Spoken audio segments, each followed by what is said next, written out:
भैया थोड़ा सा जूम कर दीजिएगा। A very very good evening to all my नादान परिंदों, कैसे हैं आप लोग? Good evening everyone. अगर ऑडियो वीडियो क्लियर है तो जल्दी से यस या थम्स अप दे दीजिए। Hello Aditya, hello everybody, Ayesha, Selena, thank you so much. I also missed you all a lot. बहुत मजे आ रहे हैं आज इतने दिन बाद आपके साथ लाइव आकर। कैसे हैं आप लोग? ऐसा तो नहीं है कि गुरु माँ नहीं थी तो पढ़ाई नहीं हो रही थी। Hello everybody, Samya, Manik, Ayushi, God bless you, God bless you. Yes, after a long time, लेकिन मैं आपके लिए लेक्चर्स रिकॉर्ड करके गई थी। आई होप रिकॉर्डेड लेक्चर्स आपने कंप्लीट कर लिए हैं। जल्दी से मुझे बता दो पहले कि कितने स्टूडेंट्स ने जो ह्यूमन हेल्थ एंड डिजीज का मैंने लेक्चर 1 और लेक्चर 2 रिकॉर्ड करा था उसे अच्छे से सुन लिया, याद कर लिया, उसकी एनसीईआरटी रीड कर ली है। जल्दी से बता दो, जल्दी से एक थम्स अप दे दो। हाँ, मैंने भी बहुत मिस करा लाइव क्लासेस को, रियली। एक तो आपकी 15 अगस्त की छुट्टी हो गई थी, है ना? करा है, क्या बात है। जिन स्टूडेंट्स ने नहीं करा प्लीज कर लीजिएगा। उसमें मैंने typhoid, pneumonia, dengue, chikungunya, common cold, बहुत इंपॉर्टेंट डिजीजेस पढ़ाई बेटा, जहां से क्वेश्चंस आते हैं। क्या बात है, बहुत बढ़िया। अच्छा ये बताओ, रिप्रोडक्टिव हेल्थ का मैं पॉडकास्ट, पीवाईक्यू लेक्चर और समरी लेक्चर सब कुछ आपके लिए रिकॉर्ड करके गई थी। वो कितने स्टूडेंट्स ने कंप्लीट कर लिया? मेरी जर्नी बहुत अच्छी थी। हाँ, मैं इजिप्ट गई थी। अगर आप में से कोई मुझे मेरे यूट्यूब चैनल पर या इंस्टाग्राम पे फॉलो करता हो तो वहां मैंने आपको बहुत याद करा था। मैं जब वहां पिरामिड्स के पास गई थी तब भी मुझे मेरे नादान परिंदों की बड़ी याद आई थी और मैंने आपको वहां से भी वीडियो रिकॉर्ड किया था। मेरी मेडिकल कॉन्फ्रेंस बहुत अच्छी रही। बिल्कुल, थैंक यू सो मच। कर लिया सबने? अभी तक ह्यूमन रिप्रोडक्शन मस्त, रिप्रोडक्टिव हेल्थ मस्त। क्या बात है, बहुत बढ़िया, वेल डन।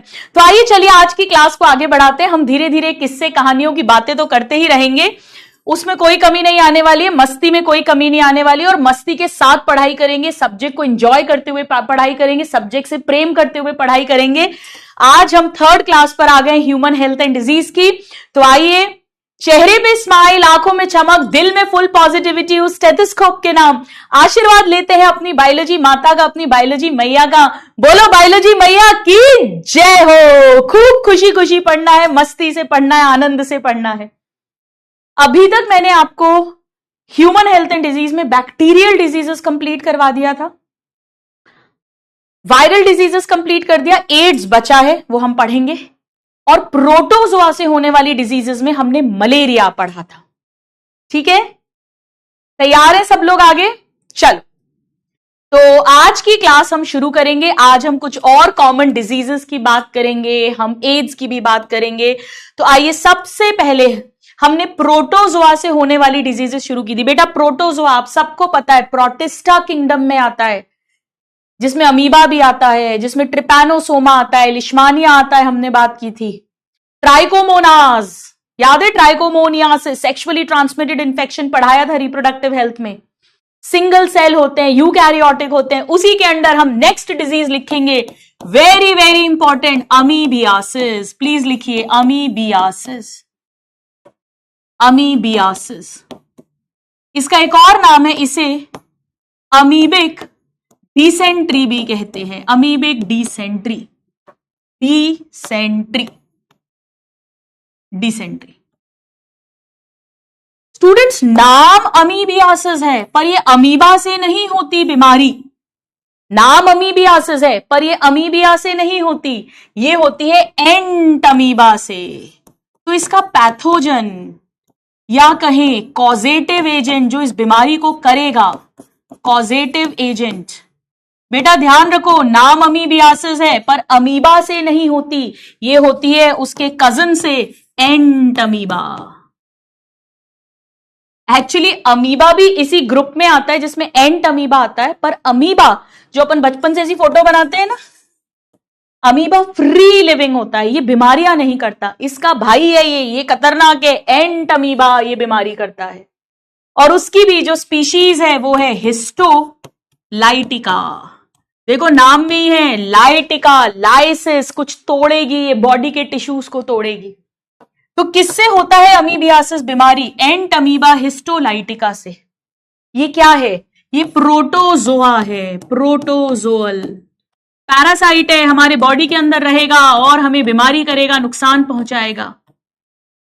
तो एंट अमीबा हिस्टोलाइटिका से होती है अमीबियासिस या अमीबिक डिसेंट्री, और ये एक प्रोटोजोअल डिजीज है, ये हमें आना चाहिए। अब ये कहां रहता है बेटा? ये हमारी लार्ज इंटेस्टीन में रहता है। इसका एक ही होस्ट है, एक ही दोस्त है जिसको ये दगा देगा, बेवफाई करेगा, बीमारी करेगा, वो हम हैं।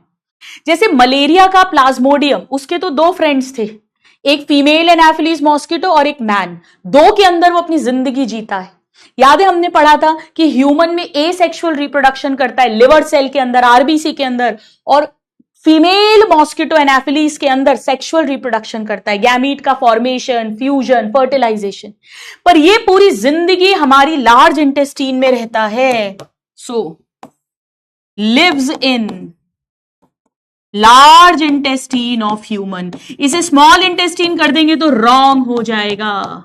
लार्ज इंटेस्टीन ऑफ ह्यूमन, इसका एक ही होस्ट है, सिंगल होस्ट होता है बेटा, वो हम हैं, और हमारी लार्ज इंटेस्टीन में रहता है ये, लार्ज इंटेस्टीन। अब जरा सोच के बता दो, चैट बॉक्स में लिख दो, अगर लार्ज इंटेस्टीन में रहना है तो बॉडी के अंदर कैसे आएगा? सोचो सोचो सोचो सोचो। देखो आपको समझाती हूं। एक्चुअली होता क्या है, सपोज ये हमारी लार्ज इंटेस्टीन है, अभी बनाना मत, यहां ये रह रहा है। होता क्या है बेटा, इतना डिटेल अब नहीं पूछते भाई। हमारी इंटेस्टीन की एक तो दीवार होगी, वॉल, और एक ये खाली जगह होगी, ल्यूमन, जहां पे हमारा खाना आता है। होता क्या है, सपोज करो ये एक इंसान है, इसकी लार्ज इंटेस्टीन में ये वाला पैथोजन है, एंट अमीबा हिस्टोलाइटिका है। बेटा होता क्या है, इसके कुछ छोटे फॉर्म्स होते हैं, वो यहां ल्यूमन में रहते हैं, और कुछ बड़े फॉर्म्स होते हैं, बड़े बड़े साइज, वो यहां दीवार में घुस जाते हैं। अब तो चैप्टर डिलीट हो गया, वरना डाइजेस्टिव सिस्टम में हम पढ़ते थे कि हमारी पूरे इंटेस्टाइन की दीवार होती है, उसमें मसल्स भी होती हैं, म्यूकोजा, सब म्यूकोजा, ऐसी लेयर्स होती हैं। ये उन्हें खाता है, उन्हीं में ब्लड वेसल्स हैं, यानी आरबीसीज भी, उन्हें भी खाता है। यानी ये हमारी लार्ज इंटेस्टाइन की दीवार को डैमेज करता है। और जो इसके छुटकू वाले फॉर्म्स हैं, लार्ज इंटेस्टाइन यानी कोलॉन, कोलॉन से रेक्टम, रेक्टम से एनस, यानी फीसिस के थ्रू बॉडी के बाहर निकल जाते हैं। यानी जो इन्फेक्टेड इंसान है उसके फीसिस जो है, स्टूल्स, उसके अंदर एंट अमीबा हिस्टोलाइटिका मिलेगा। अब मान लो एक इन्फेक्टेड इंसान ने स्टूल पास करा, उसको तो बीमारी हो ही गई है, उसकी फीसिस में ये एंट अमीबा हिस्टोलाइटिका निकले, उस फीसिस पर मान लो वो गटर में गई या कहीं पर भी पहुंची, वो सैनिटेशन से होते हुए, मैन होल गटर से होते हुए, और उस पर एक मक्खी आकर बैठ गई। मक्खी की बॉडी पर वो फीसिस का मैटर चिपक गया और उसी में एंट अमीबा था। दिखाई तो देते नहीं है बेटा, एक सिंगल सेल के हैं, नेकेड आई से तो दिखाई देते नहीं है। और अब यही मक्खी उड़ती उड़ती उड़ती हमारे घर में आई, किचन में आई, और किचन में हमारे एप्पल पे बैठ गई। हमने एप्पल की एक बाइट लेके रखी थी, उस पर बैठ गई। हमने मक्खी हटाया, भाग भाग भाग भाग भाग, मक्खी भाग गई। पर वो जो फीकल मैटर है जिसके अंदर वो एंट अमीबा है, जो हमें दिख नहीं रहा है, वो उस एप्पल पर आ गया और हमने मजे से an apple a day keeps a doctor away खा लिया। और ये हमारे माउथ के थ्रू फिर वही buccal cavity, pharynx, oesophagus, stomach, small intestine और लार्ज इंटेस्टीन में चला गया। छुटकू वाला फॉर्म जाता है, फिर वो वहां बड़ा हो जाएगा और फिर हमारी वॉल को खाएगा, हमें बीमारी हो जाएगी। यहां पर वो मक्खी के अंदर नहीं घुसा है। मक्खी, हाउस फ्लाई, उसका होस्ट नहीं है, वेक्टर नहीं है, करियर नहीं है, उसकी बॉडी के अंदर उसने अपना जीवन व्यतीत नहीं किया, वो एक मैकेनिकल करियर है, बस उस पर चिपक गया था। यानी अगर कोई पूछे कि ये कैसे ट्रांसफर होगा, what is the mode of transmission, तो मैंने आपको लास्ट क्लासेस में सिखाया है, रटना नहीं है, लॉजिक लगाना है। अगर कोई भी चीज हमारे डाइजेस्टिव सिस्टम में आ रही है तो वो कैसे होगी, कहां से आएगी? Food and water contaminated with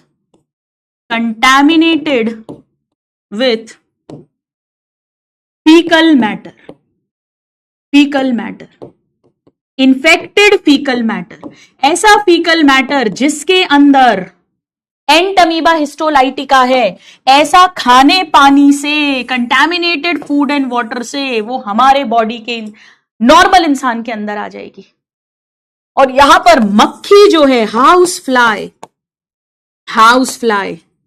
acts like a mechanical career. ध्यान रखो, वेक्टर नहीं है, mechanical career, mechanical career, as it transmits parasite from pieces of infected person. जो इन्फेक्टेड इंसान है उसकी फीसेस से वो इस पैरासाइट को फूड एंड फूड प्रोडक्ट्स में पहुंचा देगा. Food and food products, hence contaminating them, उन्हें खराब कर देगा, इन्फेक्शियस बना देगा, कंटैमिनेटिंग देम. बिल्कुल अच्छे से समझ में आ गया? जल्दी से मुझे यस या थम्स अप दे दीजिए. तो इंपॉर्टेंट है कि हाउस फ्लाई मैकेनिकल करियर है, पीसेस ऑफ इंफेक्टेड पर्सन से फूड, वाटर, फूड प्रोडक्ट्स में इस पैरासाइट को ट्रांसफर करेगी. आ गए? मजे आ गए? चलिए स्टूडेंट्स, ये अमीबियासिस जो है ये एक तरह की फूड पॉइजनिंग है. ये दूषित खाने पीने से हो रही है, फूड पॉइजनिंग है. Actually in fact one of the most common food poisoning है. मैं आपको एक छोटा सा किस्सा सुनाऊं कि नहीं सुनाऊं? अगर सुनाऊं तो जल्दी से एक दिल दिल दिल दिल दिल दिल दिल दिल दिल दे दो. मेरा खुद का किस्सा है. जब मुझे अमीबियासिस हुआ था, आज से करीब 12 साल पहले की बात है, 12 years ago की बात है अराउंड. मेरे को पानी की टिक्की बड़ी पसंद थी. कई लोग उसको पानी पुचका बोलते हैं, कई लोग पानी पूरी बोलते हैं, कई लोग पानी की टिक्की बोलते हैं. तो मुझे पानी की टिक्की बहुत पसंद थी और बचपन से पानी की टिक्की खाते आ रहे हैं. और ठेले पे पानी की टिक्की खाने के आनंद ही कुछ और होते हैं. वो बिल्कुल गंदा अनहाइजीनिक जो खिलाते हैं, तो वो मुझे काफी शौक हुआ करता था. मतलब पानी की टिक्की का शौक हुआ करता था. वो तो अब आ गए हैं ग्लव्स वगैरह पहनना और प्रॉपर वो स्पून से ऐसे ऐसे पानी देना. पहले तो वही भैया यूं ही खिलाते रहते थे. तो मेरे को अभी भी 12 साल पहले की बात है नियरली, मैं अपने हॉस्पिटल से वापस आ रही थी और मैंने ठेले पे रोड साइड पानी पूरी खाई. 3:30-4 बजे की करीब बात है. और रात को 2 बजे मेरे पेट में दर्द होना शुरू हुआ और पेट में मरोड़े उठना शुरू हुई और सिवियर कॉन्स्टिपेशन, कब्जी. मतलब मैं I was not able to pass gas. ना मुझे बर पा रहा था, ना मुझे फाट हो रहा था. मेरी गैस पास ही नहीं हो रही थी. कॉन्स्टिपेशन, कब्जी हो गई थी, पेट में दर्द होना शुरू हुआ और मरोड़े उठना, क्रैम्प्स आना शुरू हुए. मैंने क्या क्या कहा, मुझे बड़ा ध्यान से सुनो. कॉन्स्टिपेशन हुआ, एब्डोमेन में पेन हुआ और क्रैम्प्स हुए. सिम्टम्स याद करा दूंगी, आकांक्षा मैम को, गुरु मां को याद कर लेना उस तड़पती हुई हालत में. तो मैंने क्या कहा आपसे कि मुझे कॉन्स्टिपेशन हुआ, एब्डोमिनल पेन हुआ और क्रैम्प्स हुए. मैं इतना सिवियर पेन था. पहले तो वही सब घर में जो अपन करते हैं, अजवाइन खाई और जो टैबलेट थी मेरे पास वो ऑफ कोर्स मैंने टैबलेट ली, एंटी स्पास्मोडिक ली, हींग खाई, अजवाइन खाई, काला नमक खाया, सब कुछ किया, कुछ समझ में नहीं आया. इतना एब्डोमिनल पेन, स्पाज्म, कॉन्स्टिपेशन बढ़ा कि मुझे हॉस्पिटल जाना पड़ा. एंड आई स्टिल रिमेंबर, मुझे अभी भी बहुत क्लियरली याद है कि इतना सिवियर पेन होता है कि जब मैं हॉस्पिटल जाने के लिए अपने सॉक्स पहनने के लिए ऐसे झुक रही थी तो मेरे से झुककर सॉक्स भी नहीं पहने जा रहे थे. ऑफकोर्स फिर मेरे हस्बैंड ने मेरे को सॉक्स वगैरह पहनाए और हम लोग रात में 3-3:30 बजे के करीब मैं हॉस्पिटल पहुंची. फिर वहां जाते ही मुझे एंटी प्रोटोजोअल मेडिसिन होती हैं. ये प्रोटोजोआ से हो रहा है ना, एंटीवायरल नहीं, एंटीबायोटिक्स नहीं, एंटी प्रोटोजोअल मेडिसिन ड्रिप में दी गई. एंड सडनली फिर उसके बाद में जो है मेरे को रिलीफ हुआ और मैं 1 दिन के लिए हॉस्पिटल में एडमिटेड थी. तो वो फूड पॉइजनिंग हुई थी उस पानी की टिक्की की मेहरबानी से. तो मैं आप लोगों से हाथ जोड़कर, ऑफ कोर्स मेरे हस्बैंड ने उसके बाद मेरे पानी की टिक्की पे बैन लगा दिया, बहुत सारी कसम देकर कि बिल्कुल नहीं खाना है रोड साइड फूड, घर में बनवा के जितनी भी खिलवा दूंगा तुझे. तो मैं आपसे हाथ जोड़ के निवेदन करती हूँ कि कृपया, मुझे पता है कि आप में से सारे लोग नहीं मानने वाले हैं क्योंकि बच्चों को सबको यही लगता है हमारे साथ थोड़ी ना होगा, बट बिलीव मी बहुत सिवियर, और अब तो इतना गंदे तरीके से बनाते हैं. मतलब मैंने खुद अब ये देखा हुआ है कि जहां से गाय भैंस पानी पी रही है उस पानी से पानी की टिक्की का पानी बना दिया. पता नहीं कौन कौन से केमिकल्स डालते हैं, कैंसर होने वाले कार्सिनोजेनिक केमिकल्स तक होते हैं. तंबाकू डाल देते हैं पानी की टिक्की के पानी में ताकि आपको उस पानी का एडिक्शन हो जाए और आप बार बार उस पानी पूरी वाले के पास में खाने जाओ. मतलब क्या नहीं करते हैं जो हम सोच भी नहीं सकते हैं. तो मैं बस यहां पर ये बात इसीलिए हमेशा बताती हूं कि अगर शायद मेरी बात सुनकर कोई एक स्टूडेंट भी ये स्ट्रीट फूड खाना छोड़ दे जो अनहाइजीनिक है, तो मेरा ये जो पिछले 4-5 मिनट मैंने आपसे बात की वो सफल हो जाए। बहुत खतरनाक फूड पॉइजनिंग्स होती हैं, कोमा तक में लोग चले जाते हैं। तो अमीबियासिस के आइए अब हम लिखते हैं सिम्टम्स। अब आपको कुछ भी नहीं, आपको मुझे उस रात को याद करना है बस। मैंने आपसे क्या कहा?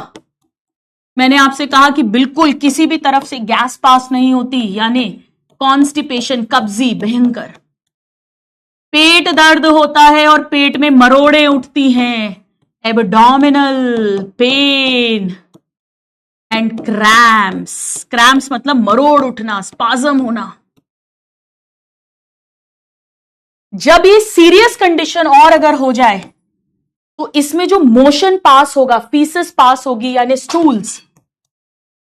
स्टूल्स, उसमें बेटा खून आने लगता है mixed with blood and mucus. Actually एक वर्ड का मतलब आपको समझाती हूं, ध्यान से सुनो सब लोग। बेटा डिसेंट्री का मतलब समझ लो। क्या आपको डायरिया का मतलब पता है? डायरिया का मतलब होता है लूज मोशंस, दस्त हो जाना, हिंदी में जिसे दस्त बोलते हैं, लूज मोशंस। एकदम पानी जैसे मोशन पास हो रहा है, लूज मोशन। अगर इस लूज मोशन के साथ ब्लड आने लग जाए, चिपचिपा म्यूकस आने लग जाए, यानी एक तरह से आप ऐसा समझ लो खूनी दस्त हो जाए, उसे डिसेंट्री कहते हैं। हमने बैक्टीरिया से भी डिसेंट्री पढ़ी थी, याद है? शिगेला बैक्टीरिया से, उससे भी डिसेंट्री होती है। अमीबियासिस में भी डिसेंट्री होते हैं। डिसेंट्री का मतलब है खूनी दस्त होना, लूज मोशंस के साथ में ब्लड आ जाना, दैट इज कॉल्ड डिसेंट्री। तो constipation, abdominal pain, cramps and stools mix with blood and mucus, ये है सिम्टम्स अमीबियासिस के। फूड पॉइजनिंग जबरदस्त, खतरनाक। चलिए आइए, तो अब फटाफट से आप एक बार अपनी एनसीईआरटी ओपन करो। Let's master the NCERT. याद हो गया सबको अमीबियासिस? कभी नहीं भूलोगे मेरे साथ जो घटना घटी है। ओपन करिए। रौनक अब कल बात करूंगी, प्रज्ञा बोल रही है रौनक अब वो कल बात करेगी। बस ऐसे ही आप लोग ख्यालों की दुनिया में बातें करते रहो, है ना? पता नहीं रौनक रौनिका है, कौन है, लड़का है, लड़की है, बुजुर्ग हैं, छोटे बच्चे हैं।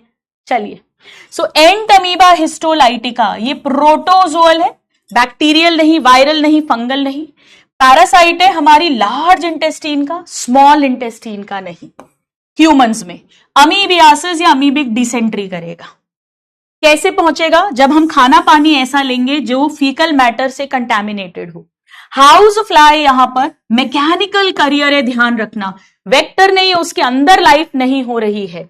ये ट्रांसमिट करेगी पैरासाइट को इन्फेक्टेड इंसान की फीसिस से फूड एंड फूड प्रोडक्ट्स में, और जिससे वो कंटैमिनेट हो जाएंगे।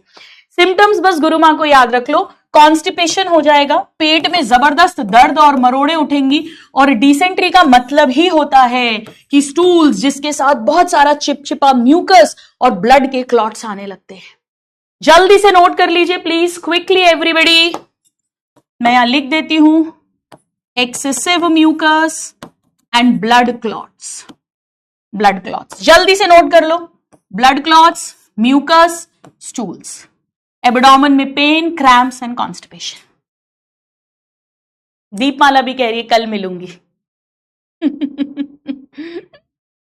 ये आपकी क्लास में बड़ी लव स्टोरीज बनती है ना? चलो आओ नेक्स्ट डिजीज पर आते हैं। आइए हेडिंग लिखिएगा, next disease ascariasis. Ascariasis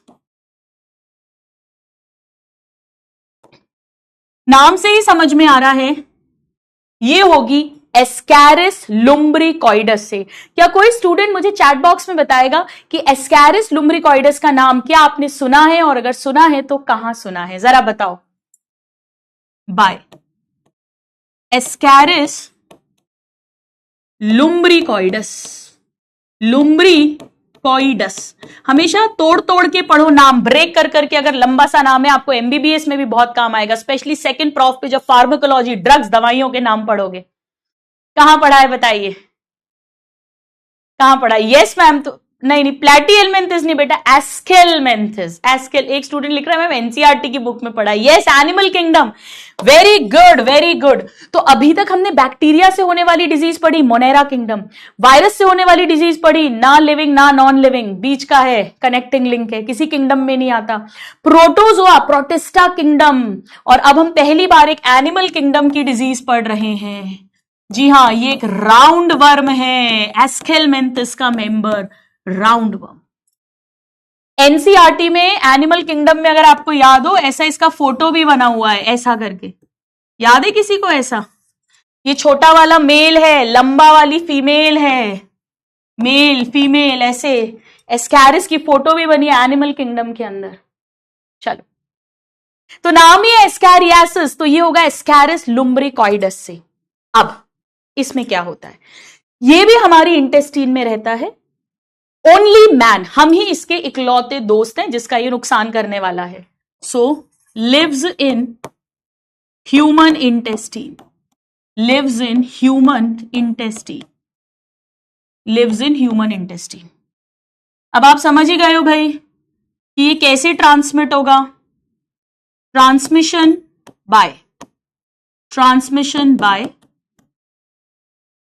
contaminated food and water.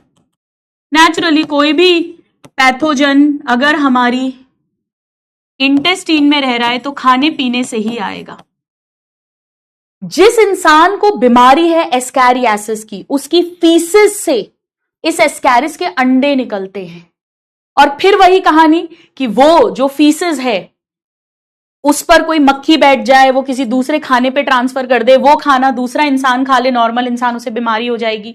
या वो जो गटर का पानी है जिसमें ये फीसिस गई है वो आसपास के नहर वहर में चला जाए, खेतों में चला जाए, या उस पानी से सब्जियां धोई जाएं और ये एस्कैरिस के जो अंडे हैं ये उस खाने पे चिपक जाए, तो ऐसे कर कर ये डिजीज हो जाएगी। सो कंटैमिनेटेड फूड एंड वाटर, यहां पर faecal matter with eggs of parasite, इस पैरासाइट के अंडे जो हैं वो फीसिस से बाहर निकलते हैं और वो अगर हमारे मुंह से बॉडी के अंदर आ जाएं तो इन्फेक्शन करते हैं। तो फीकल मैटर में एग्स ऑफ पैरासाइट होते हैं, एग्स ऑफ पैरासाइट, यानी होगी ये कंटैमिनेटेड फूड एंड वाटर के थ्रू ही। अमीबियासिस की तरह ही है, पर यहां एग्स वर्ड एक एक्स्ट्रा इंपॉर्टेंट आ गया है। अब इसके सिम्टम्स क्या होंगे बेटा? इसके सिम्टम्स बहुत मजेदार हैं, एक बार इतना लिखो फिर मैं बताती हूं। इसके सिम्टम्स बहुत ज्यादा मजेदार हैं, एक बार नोट कर लो आप।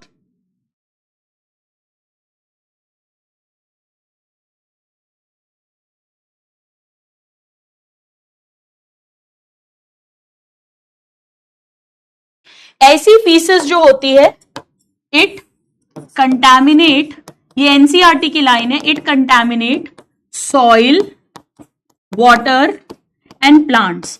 भाई सिंपल सी बात है, जिस पानी में जाएगा ये फीसेस या जिस मिट्टी में ये फीसेस जाएगी उन सबको कंटैमिनेट करेगी। अगर ऐसे पानी से आप सब्जियां धोगे और वो सब्जियां कोई खाएगा तो वो भी कंटैमिनेटेड होगी। अब इसके सिम्टम्स क्या होंगे? अब इसके सिम्टम्स जबरदस्त हैं, जबरदस्त सिम्टम्स हैं और इस पे बहुत क्वेश्चन आता है। देखो वैसे वो सब तो हो गई, फीवर, हेडेक, वीकनेस, वो सब तो हो गई, कॉन्स्टिपेशन, क्रैम्प्स, वो सब तो होगा, पर यहां पर्टिकुलरली बेटा इंटेस्टीन के अंदर ब्लीडिंग होने लगती है, इंटेस्टिनल ब्लीडिंग। और जब ब्लीडिंग होगी आरबीसी टूटेंगे, आरबीसी टूटेंगे तो हीमोग्लोबिन कम होगा, यानी एनीमिया हो जाएगा, खून की कमी होगी, क्योंकि अंदर ब्लीडिंग हो रही है। अंदर जब ब्लीडिंग होगी बेटा तो एनीमिया हो जाएगा। तो फीवर तो होगा ही, एक मिनट रुको, फीवर तो लिख ही देती हूं मैं, फीवर। इसके बाद इंटरनल ब्लीडिंग होगी, इंटरनल ब्लीडिंग इंटेस्टीन में जाकर, और जब अंदर ब्लीडिंग होगी, याद रखने का तरीका, तो आरबीसी टूटेंगे, आरबीसी टूटेंगे तो हीमोग्लोबिन कम होगा, तो एनीमिया यानी खून की कमी होगी। और साथ में बेटा मसल्स का पेन होता है, मस्क्यूलर पेन, पूरी बॉडी की मसल्स में सीवियर दर्द होने लग जाता है। जल्दी से नोट करो। अब मैं आपको एक जबरदस्त बात बताती हूं। सपोज करो ये हमारी इंटेस्टीन है, मैंने ये ऑपरेशन खुद ने देखा हुआ है, मेरे एमबीबीएस के टाइम पर, तब मैं असिस्ट कराती थी, हमारी सर्जरी में पोस्टिंग लगी हुई थी, फाइनल ईयर, फाइनल प्रॉफ की बात है।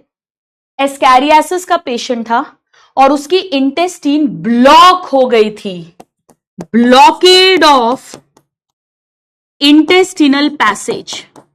इमरजेंसी में ऑपरेशन करना पड़ता है, पूरी इंटेस्टिनल पैसेज जो है, इंटेस्टिन ब्लॉक हो जाती है, खाना खिसकेगा ही नहीं नीचे, खतरनाक कंडीशन होती है। जब हम सर्जरी के लिए अंदर गए थे, मुझे अभी भी याद है, जो मेरे सीनियर थे उन्होंने मुझे कहा था कि आकांक्षा दिल मजबूत कर लेना जब ये ऑपरेशन देखोगी। तो मुझे समझ नहीं आया, मैंने उनको बोला, मैंने कहा मैम हमने तो पोस्टमार्टम देखा है, पोस्टमार्टम से खतरनाक तो कुछ हो ही नहीं सकता है, देखना। पोस्टमार्टम का किस्सा मुझे याद दिलाना, किसी दिन सुनाऊंगी, जब मैंने फर्स्ट पोस्टमार्टम होते हुए देखा था, खतरनाक। डिसेक्शन तो कुछ भी नहीं होता जो मुन्ना भाई एमबीबीएस में देखते हो फर्स्ट प्रॉफ में, थर्ड प्रॉफ में पोस्टमार्टम दिखाते हैं, होश उड़ जाते हैं, कम से कम 2 से 3 दिन तक ना खाने का मन करता है, ना जीवन में कुछ अच्छा लगता है। तो मैंने कहा मैम पोस्टमार्टम देख लिया, पोस्टमार्टम में भी काफी हिम्मत रखी थी, बट थैंक यू करके हम चले गए। आप विश्वास नहीं करोगे, जब यहां पे कट लगाया इंटेस्टीन में, पहले तो वो इंसिजन दिया और वो स्किन हटाई और सब सारे लेयर्स हटाई, इंटेस्टीन आई, और इंटेस्टीन में जब कट लगाया, थोड़ा अजीब सा डिस्क्रिप्शन दूंगी आपको, जैसे स्पेगेटी खाते हैं ना, स्पेगेटी, अंदर से कीड़े ही कीड़े, मतलब मैं अभी भी सोचती हूं तो मुझे वॉमिट आ जाता है, कीड़े ही कीड़े, कीड़े ही कीड़े, अंदर कीड़े ही कीड़े, निकले जा रहे, निकले जा रहे, निकले जा रहे। हम तो असिस्ट करा रहे थे, तो हमारे जो सीनियर सर्जन्स थे, हमारा काम सिर्फ कंटेनर्स लाना था, ये फेंको डस्टबिन, ये फेंको डस्टबिन में। मतलब मैं आपको रियली बता नहीं सकती हूँ, पूरी इंटेस्टिनल ब्लॉक हो जाती है, इमरजेंसी सर्जरी होती है, मैंने देखी हुई है, ऐसा लगता है इंटेस्टिन कट करके स्पेगेटी स्पेगेटी निकल रही है। मैं आपको उसका एक वीडियो दिखाती हूं, आप बिल्कुल यूट्यूब पर मत देखना, आप बिल्कुल टाइम बर्बाद मत करना, आपको दिखाती हूं। चलो तैयार है सब? एस्कैरिस लुम्ब्रिकॉइडस सच एज स्पेगेटी, बिल्कुल स्पेगेटी की तरह। Ready everybody? देखिए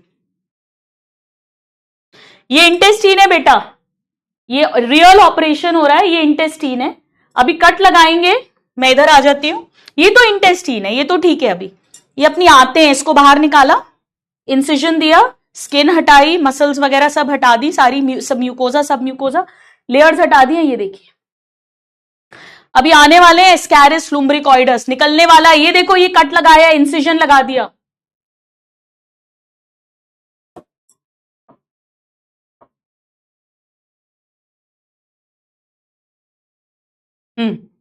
ये देखो, ये देखो, ये एस्कैरिस निकल रहा है। कमान, दिल मजबूत कर लो, डॉक्टर्स हो मेरे फ्यूचर, ये एस्कैरिस लुम्ब्रिकॉइडस निकाल रहे हैं, मैंने रियल में देखा हुआ है। और आप वहां पर ना चक्कर खा के गिर सकते हो, ना वॉमिट कर सकते हो, ना छी छू ऐसे कर सकते हो, ऐसी डांट पड़ती है ना सर्जन से कि जिंदगी भर याद रखोगे, 15 दिन ओटी में एंट्री बंद कर देंगे आपकी। ये देखिए, ये स्पेगेटी नहीं है, ये कोई खाने का ऑर्डर नहीं है, ये इंटेस्टिनल ऑब्स्ट्रक्शन हो गया है, और ये एस्कैरिस लुम्ब्रिकॉइडस को बाहर निकाला जा रहा है इस इंटेस्टीन से।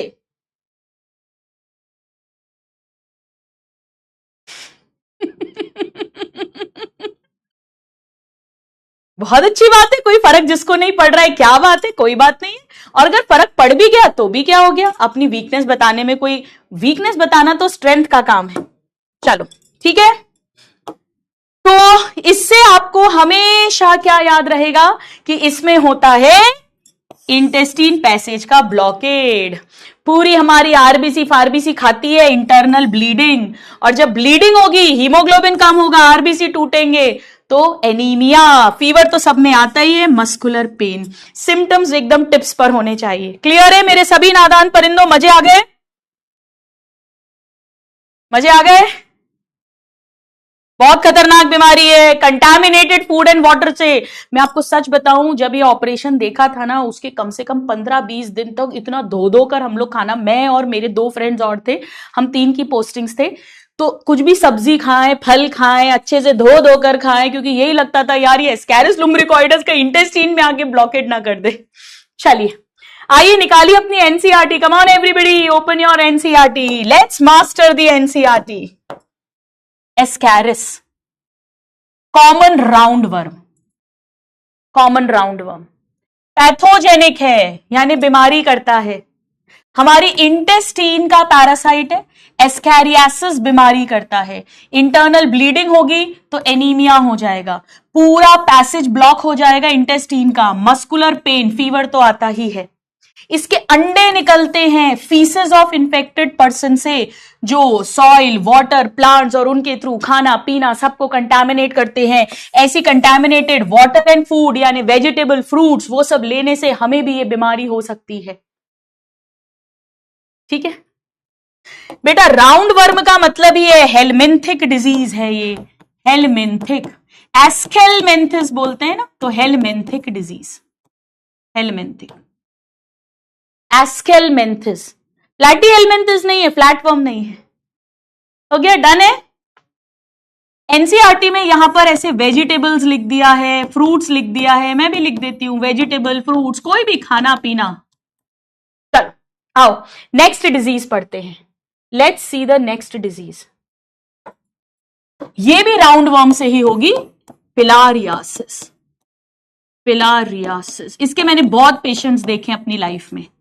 हाथी पांव, हाथी जैसा पांव हो जाता है तो इसे एलिफेंटियासिस भी कहते हैं, एलिफेंटियासिस, फिलारियासिस या एलिफेंटियासिस।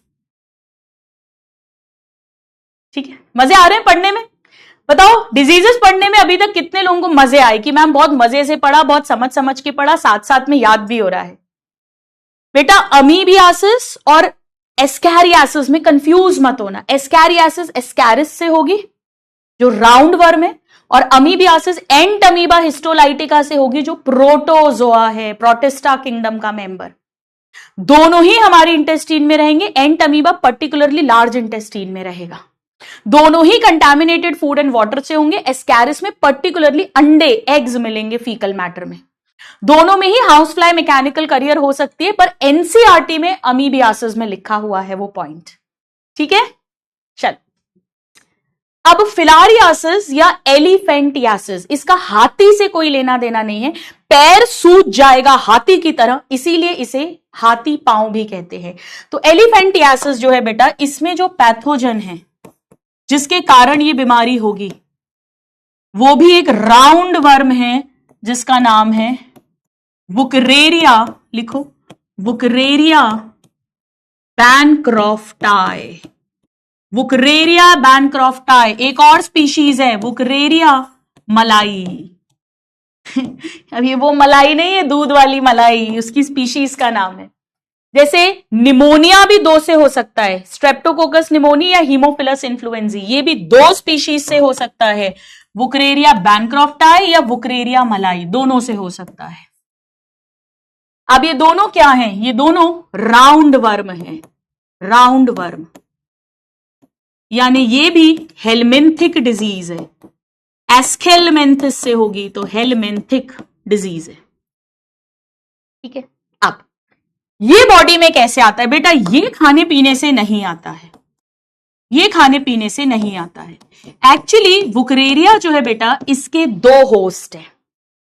ये कुछ जीवन हमारे अंदर बिताता है और कुछ लाइफ फीमेल क्यूलिक्स मॉस्किटो के अंदर, जैसे मलेरिया वाला था ना, बस वैसा ही। तो इसका ट्रांसमिशन होगा by bite of infected female culex mosquito. Culex mosquito, मेरे प्यारे प्यारे नादान परिंदों, मलेरिया हुआ था फीमेल एनाफिलीज मॉस्किटो की बाइट से। डेंगू, चिकनगुनिया, येलो फीवर होता है फीमेल एडीज मॉस्किटो की बाइट से। हर जगह फीमेल ही खून चूसती है इंसान का, एक्चुअली मेल तो फूलों का रस लेते हैं। सो फीमेल क्यूलिक्स मॉस्किटो, ऐसी फीमेल क्यूलिक्स मॉस्किटो जिसके सलाइवा में इसकी इंफेक्शियस स्टेट होगी, जब वो किसी इंसान को बाइट करेगी तो इंसान के ब्लड में ये वुकरेरिया आ जाएगा। ध्यान रखना बेटा, ये मॉस्किटो इसका वेक्टर है या करियर है इस बीमारी के लिए, पर बीमारी कौन करेगा वो ये है। बीमारी वुकरेरिया के कारण हो रही है, जैसे प्लाज्मोडियम के कारण बीमारी हो रही थी, फीमेल एनाफिलीज मॉस्किटो वेक्टर या करियर था। बिल्कुल क्लियर है सबको? अब एक इन्फेक्टेड फीमेल क्यूलिक्स मॉस्किटो ने एक नॉर्मल इंसान को बाइट किया, ये उसके ब्लड में आ गए। अब बेटा ब्लड में, ये ब्लड से लिम्फ में जाते हैं। बॉडी फ्लूइड्स एंड सर्कुलेशन में हम पढ़ते हैं लिम्फ भी हमारी बॉडी का एक फ्लूइड ही होता है। और ये बीमारी एकदम से नहीं होती। जैसे मैंने शाम को 3 साढ़े 3 बजे पानी की टिक्की पी थी और मेरे को रात में 2 ढाई बजे क्रैम्प्स आ गए थे, 2 सवा 2 बजे। वो एक्यूट कंडीशन होती है जो फटाफट से 2-3-4 दिन के अंदर बीमारी के सिम्टम्स आ जाए, लक्षण आ जाए। इसमें सालों लग जाते हैं। हो सकता है 2020 में मच्छरनी ने काटा और 2030 में 2025 में जाकर सिम्टम्स आए। स्लोली डेवलपिंग, स्लोली धीरे धीरे क्रॉनिक इन्फ्लेमेशन होगा। लिम्फेटिक, स्पेशली जो हमारे पैर हैं और जो जेनाइटल एरिया है, स्क्रॉटम वाला एरिया है, या फीमेल्स में हमने जो एक्सटर्नल जेनिटिलिया पढ़ा था, वहां ये ग्रो करते रहते हैं, मल्टीप्लाई करते रहते हैं और वहां सूजन आ जाती है। इतनी सूजन आ जाती है जैसे हाथी का पांव हो, पूरा का पूरा सूज जाता है। जल्दी से इतना लिखो, फिर मैं ये बात लिखवाती हूं आपको।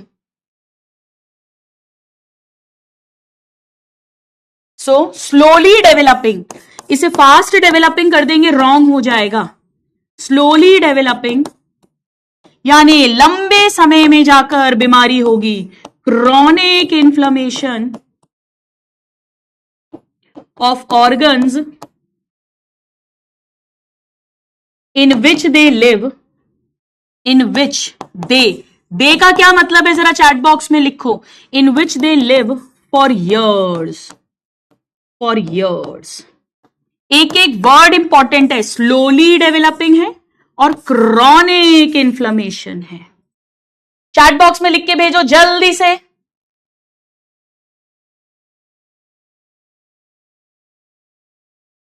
कहां पर होगा ये? In lymphatic vessels of lower limbs, जो हमारे पैर हैं, lower limbs, and genitals, and genital organs या जेनाइटल्स, कुछ भी लिख सकते हो। जल्दी से नोट करो, लिख के भेजो। नहीं बेटा, क्यूलिक्स नहीं, मच्छरनी थोड़ी अंदर आ रही है बॉडी के अंदर वुकरेरिया आ रहा है। मच्छरनी अंदर नहीं आ रही, मच्छरनी तो बस काट के इस वुकरेरिया को अंदर डाल रही है। एंड जेनाइटल ऑर्गन्स, बिल्कुल क्लियर है सबको? इसीलिए मैंने पूछा, चैट बॉक्स में लिख के भेजो। Lymphatic vessels of lower limbs and genital organs. और इनमें खतरनाक वाली स्वेलिंग आ जाएगी, जिसे एनसीईआरटी लिखती है कि क्या होगा इनमें, लीड्स टू ग्रॉस डिफॉर्मिटी। बेटा फॉर्मेशन मतलब किसी चीज का बनना, और डिफॉर्मिटी मतलब बिगाड़ हो जाना, बिगाड़ा। और ग्रॉस मतलब आंखों से दिखाई देगा ये क्या हो गया। ऐसा नहीं छोटा सा माइक्रोस्कोपिक, नहीं नहीं नहीं, माइक्रोस्कोपिक नहीं।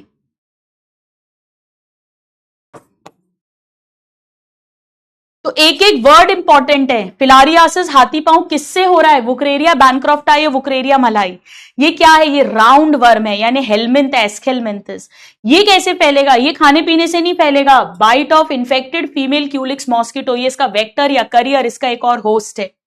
ये स्लोली डेवलपिंग डिजीज है, क्रॉनिक है, कई सालों तक ये पैरों के या जेनाइटल ऑर्गन्स के, यानी स्क्रॉटम वाला एरिया या वल्वा वाला जो एरिया था, लेबिया मेजोरा माइनोरा, वो एक्सटर्नल जेनिटिलिया, उसकी लिम्फेटिक्स में रहेगा और खतरनाक डिजीज, डिफॉर्मिटी पैर कर देगा, या वो स्क्रॉटम वाला एरिया। चलो एक बार एनसीईआरटी निकालो, एनसीईआरटी में इसका डायग्राम भी बना हुआ है और इसकी थ्योरी को भी मास्टर करते हैं। चलिए everybody, so wuchereria, bancrofti and malayi, slowly developing, chronic inflammation जहां सालों तक रहेगा, lymphatic vessels of lower limbs and genital organ, जिसके कारण ग्रॉस डिफॉर्मिटी होगी। फिलारियासिस या एलिफेंटियासिस कहेंगे। हेल्दी इंसान में by bite of female mosquito vector. बेटा सिर्फ इतना लिखा है, एनसीईआरटी में नाम नहीं लिखा, क्यूलिक्स मॉस्किटो होता है। इसीलिए वुकरेरिया से, क्योंकि फिलारियासिस बीमारी हो रही है, वुकरेरिया को फिलारियल वर्म भी कहते हैं। फिलारियल वर्म, कीड़े जैसा है तो वर्म, और फिलारियल वर्म यहां लिख देते हैं। वुकरेरिया जो है, मैं यहां लिख रही हूं, Wuchereria is equal to filarial worm. अब वो वुकरेरिया बैनक्रॉफ्टाई हो चाहे वुकरेरिया मलाई हो, दोनों से ही फिलारियासिस हो रहा है, तो इसे फिलारियल वर्म कहते हैं। ठीक है, लिखा सबने। और बेटा जो एस्कैरिस है ना, इसे कॉमन राउंड वर्म कहते हैं। कॉमन राउंड वर्म इसका नाम है, कॉमन राउंड वर्म। एस्कैरिस को बोलते हैं कॉमन राउंड वर्म। लिख लो एक बार सब लोग। ये देखिए एनसीईआरटी में इसका फोटो भी बना हुआ है, ये देखो लोअर लिम्स, लोअर लिम्स का इन्फ्लेमेशन है, एलिफेंटियासिस है, ये आप देख सकते हैं। ये स्क्रोटम वाला पूरा एरिया है, मेल है, ये इस तरह से इसका पाव हो गया है, खतरनाक बीमारी है। आइए एक छोटा सा वीडियो आपको दिखाती हूं। ट्रीटमेंट क्या है? ट्रीटमेंट के लिए आपको नीट क्लियर करना है और एमबीबीएस करना है। ये देखो बेटा, रियली आप मत गूगल करना या टाइम वेस्ट करना यूट्यूब पर। इस इंसान को फिलारियासिस हुआ, ये इसका नॉर्मल पैर है, देखो लिम्फेटिक्स ऑक्यूपाई। ये देखो बेटा ये पैर, उप्स रुको, ये देखो, ये जो पैर दिख रहा है ना, देखो ये तो इसका नॉर्मल पैर है, ये नॉर्मल है। ये पैर देखो हाथी पांव, थोड़ा सा पहले दिखाती हूं, देखना आप।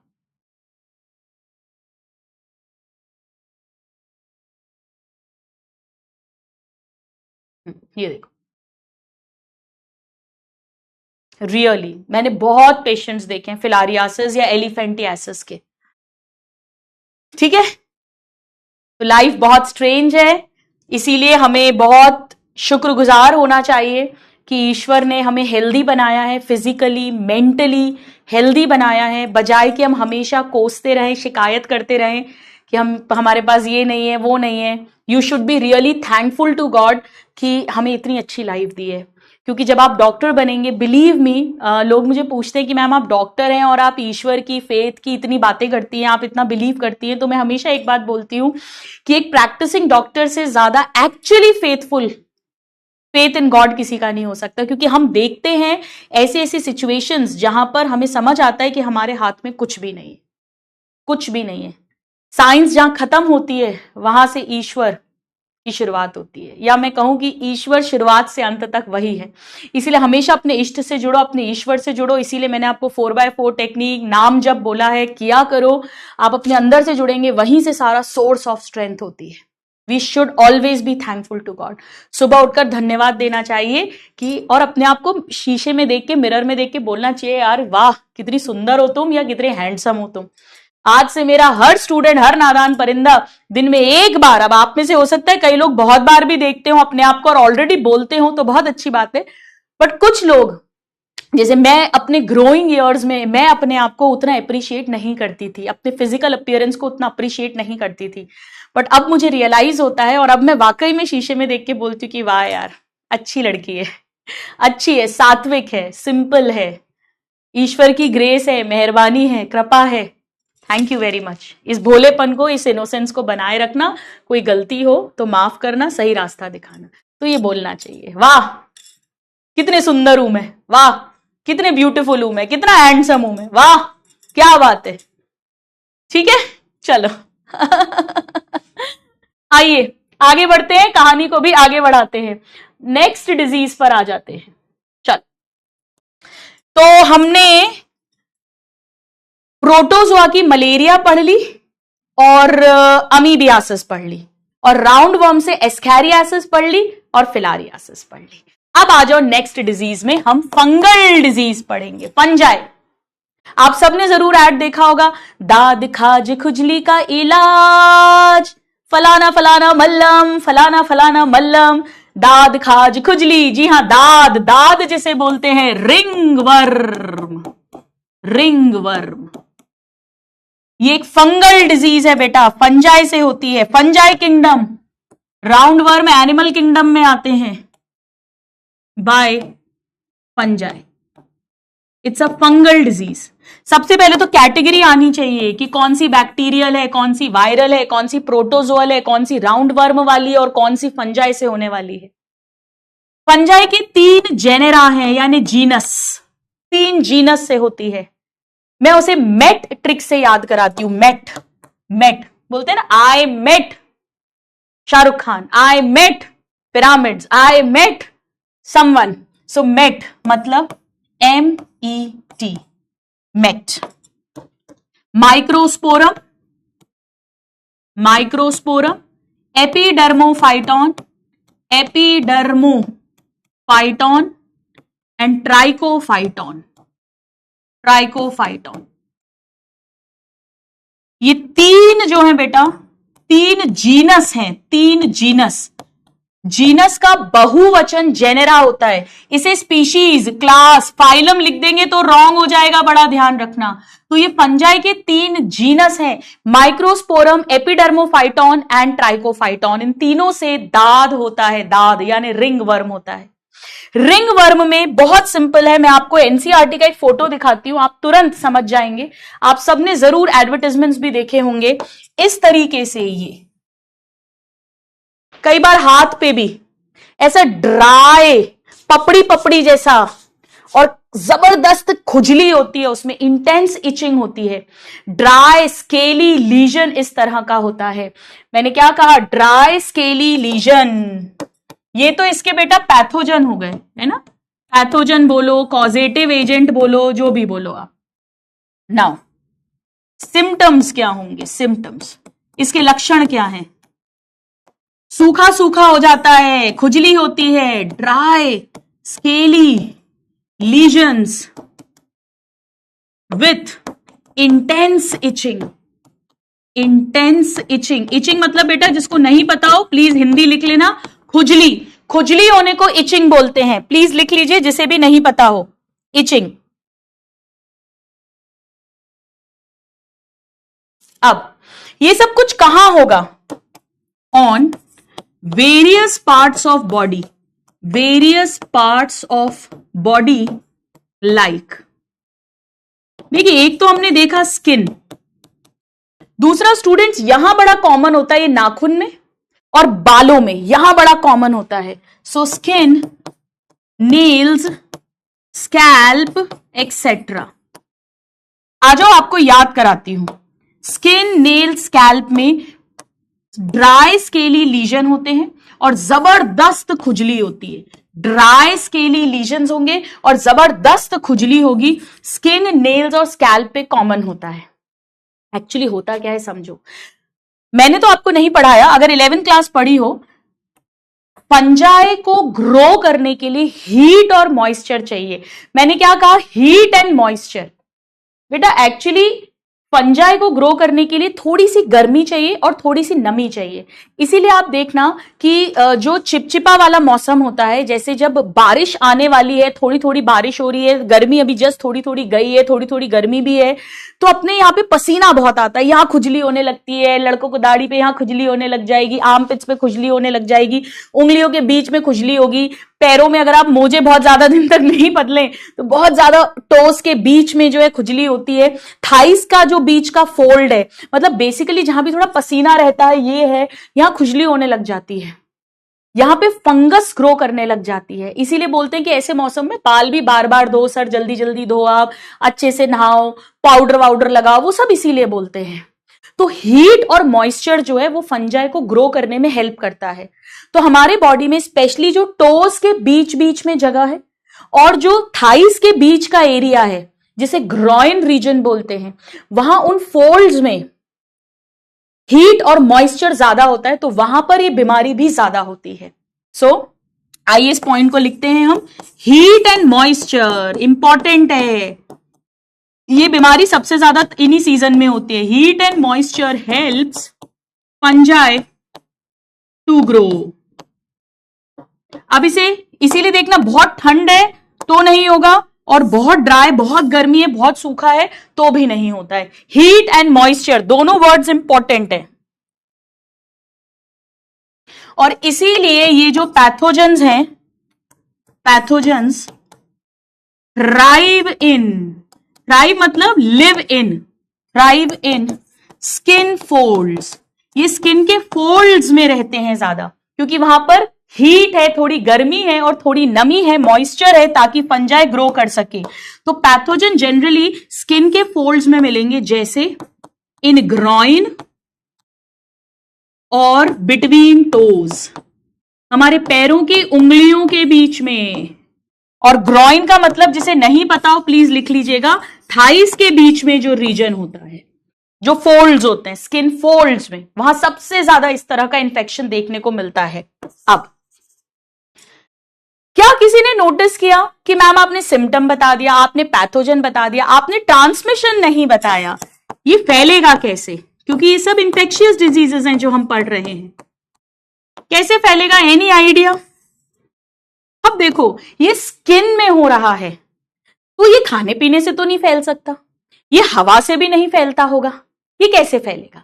भाई एक इंसान ने कंघी की और उसके स्कैल्प में ये वाले फंजाई थे, खुजली वुजली होती रहती थी, उसने कंघी की, उसके कंघे पे, उसके कोम्ब पे, या उसने टॉवल से अच्छे से सर पोछा या बॉडी पोछी, टोज पोछे, और उस टॉवल, यूज्ड टॉवल जिसमें ये रिंगवर्म के पैथोजन आ गया है, उसे दूसरे नॉर्मल अनइंफेक्टेड इंसान ने यूज करा तो ये उसकी बॉडी पर आ जाते हैं। यानी उसके यूज करे हुए कपड़े, इसीलिए बोलते हैं जिसको रिंगवर्म हो जाता है, उसके जो क्लोथ्स हैं, जो अंडर क्लोथ्स हैं, उन्हें अलग पानी में धोया जाता है, नीम वगैरह डालकर, फंजीसाइड केमिकल्स डालकर, उसका सब कुछ अलग कर दिया जाता है, कोम वोम सब कुछ अलग करना चाहिए। इसीलिए अगर आप घर में या किसी के घर जाएं और तो थोड़ा खुजली वुजली करता हुआ दिखे तो उसका सामान कभी यूज मत करना, ठीक है? उसका सामान कभी यूज मत करना। So, acquired from dash or by using infected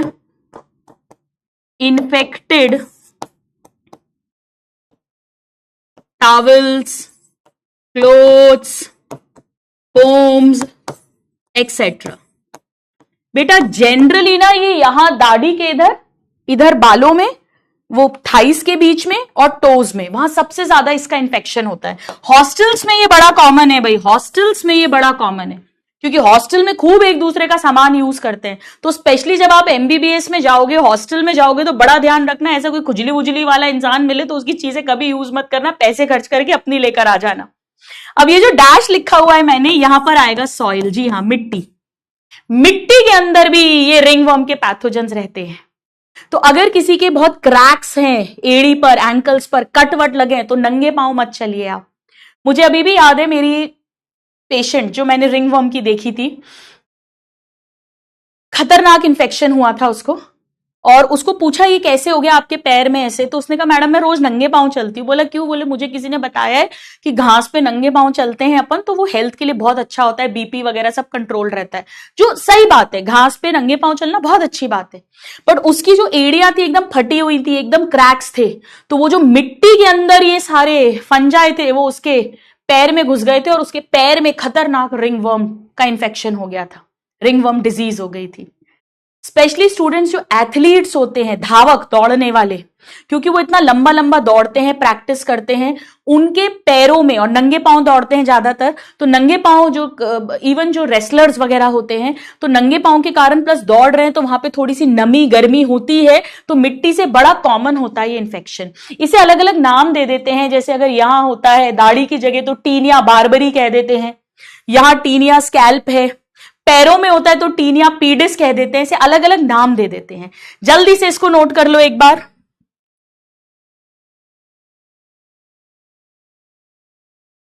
जल्दी से एक बार नोट करिए।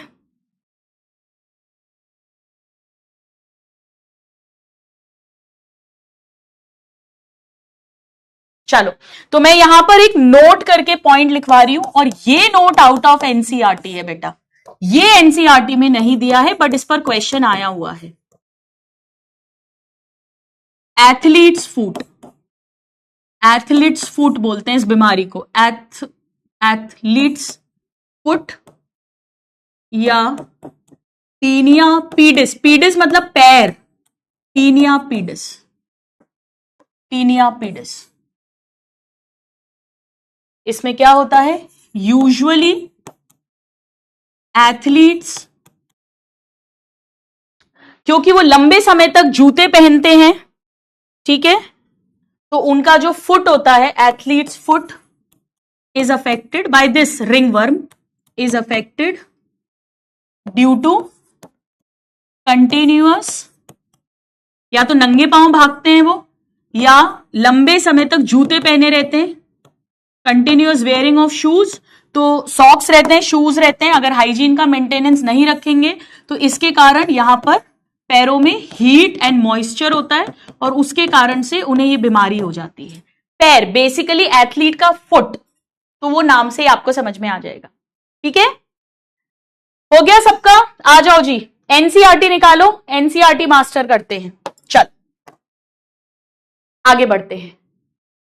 सो मेनी फंजाई, जेनेरा, इसे फाइलम लिख देंगे, क्लास लिख देंगे, फैमिली लिख देंगे, रॉन्ग हो जाएगा।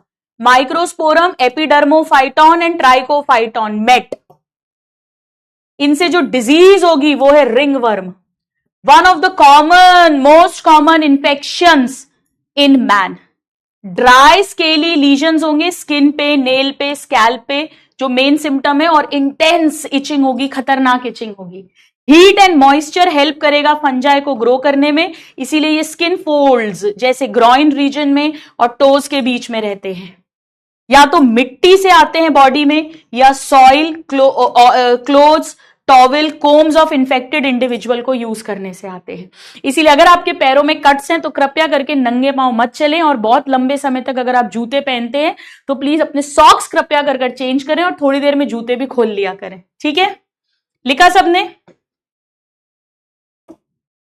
चलो आओ, ये वाली बात भी मैं लिख देती हूं कि it is one of the most common infectious diseases. मैं यहां लिख रही हूं, आप नीचे लिख लेना, one of the most common infectious diseases in man. Dear students, कोई बताएगा, मैंने ये लाइन एक जगह और लिखवाई थी कि मैन के अंदर काफी इंफेक्शियस डिजीज है, फॉलोइंग। कोई मुझे उस डिजीज का नाम लिख के भेजेगा, बिना चीटिंग करे, बिना नोट्स खोले, बिना नोट्स खोले। जनरली अगर घर में एक को रिंगवर्म होता है और अगर बहुत ज्यादा हाइजीन, पर्सनल हाइजीन सब मेंटेन नहीं करते हैं तो बाकियों को, काफियों को इन्फेक्शन हो जाता है। देखते हैं कौन सबसे पहले आंसर करता है। ट्रीटमेंट, प्राची, ट्रीटमेंट के लिए एमबी, कॉमन कोल्ड, बहुत बढ़िया बहुत बढ़िया बहुत बढ़िया, कॉमन कोल्ड, जुकाम, ट्रीटमेंट के लिए एमबीबीएस करना पड़ेगा। वैसे एंटी फंगल मेडिसिन आती हैं, एंटी प्रोटोजोअल मेडिसिन भी आती हैं, एंटी हेलमिंथिक मेडिसिन भी आती हैं, एंटीबायोटिक तो बैक्टीरिया के अगेंस्ट देते हैं, एंटी वायरल ड्रग्स भी आती हैं। तो anti viral, anti protozoal, anti helminthic, anti fungal, ये सब दवाइयां आती हैं जो आप सीखेंगे एमबीबीएस में। तो यहां पर आकर हमारी सारी डिजीजेस कंप्लीट होती हैं। एड्स बचता है इंफेक्शियस डिजीजेस की, अगर मैं बात करूं, कैंसर तो नॉन इंफेक्शियस है। अब आओ, एड्स को भी हम थोड़ी देर में लेंगे, इंफेक्शियस डिजीजेस के बचाव की बात करते हैं। Prevention of infectious diseases, heading डालिए please, prevention of infectious diseases. आइए नेक्स्ट हेडिंग लिखते हैं हम, प्रिवेंशन ऑफ इंफेक्शियस डिजीजेस। सिर्फ एड्स बची है हमारी इंफेक्शियस डिजीजेस के अंदर।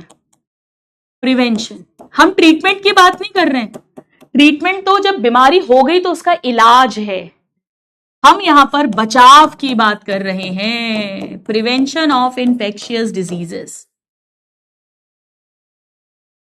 प्रिवेंशन। जिसको नहीं पता हो वो प्लीज लिख लीजिए, प्रिवेंशन का मतलब है बचाव, इलाज नहीं, बचाव। देखो ये डिपेंड करेगा कि बीमारी कहां से आएगी, उसके अकॉर्डिंग बचाव होगा। बट हां, एक बात तो पक्की है, बाय मेंटेनेंस ऑफ, चलो ऐसा नहीं, एक काम करते हैं, इसे पैराग्राफ में लिखते हैं। सबसे पहले मेंटेनेंस ऑफ पर्सनल हाइजीन, अपनी साफ सफाई रखिए। क्यों? पर्सनल हाइजीन में बेटा दो चीजें आ जाएंगी, एक तो नहाओ धो रोज अच्छे से, अपने टॉवल से, अपनी कंघी यूज करो, अपने कपड़े अच्छे से धुले हुए पहनो। पर्सनल हाइजीन, फीसेस जो है, फीकल मैटर आसपास नहीं होना चाहिए, वो पब्लिक हाइजीन है, ये पर्सनल हाइजीन है। और अच्छे से सब्जी फल धोकर खाओ, पानी अच्छा साफ पानी पियो, ये सब हमारी पर्सनल हाइजीन है। तो पर्सनल हाइजीन में क्या आएगा बेटा?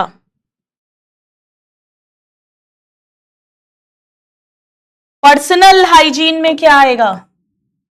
Number 1, keeping your body clean. अपनी बॉडी को साफ रखिए। आपको याद है ना वो टाइफाइड मैरी, जिनकी पर्सनल हाइजीन गंदी थी, कितने सारे लोगों को टाइफाइड की करियर बनी थी वो। And then drinking clean water, drinking clean water and food. अब एनसीईआरटी ने वेजिटेबल फ्रूट्स ऐसा लिखा है, ठीक है? तो साफ पानी और खाना लो और अपने आप को साफ रखो ना। Maintenance of public hygiene. अब हम आएंगे, ये तो पब्लिक है, ये सब जानती है, पब्लिक है, कुछ नहीं जानती पब्लिक। आ जाओ पब्लिक हाइजीन की बात करें। अपना ध्यान तो रख लेंगे, पर पब्लिक का क्या करेंगे?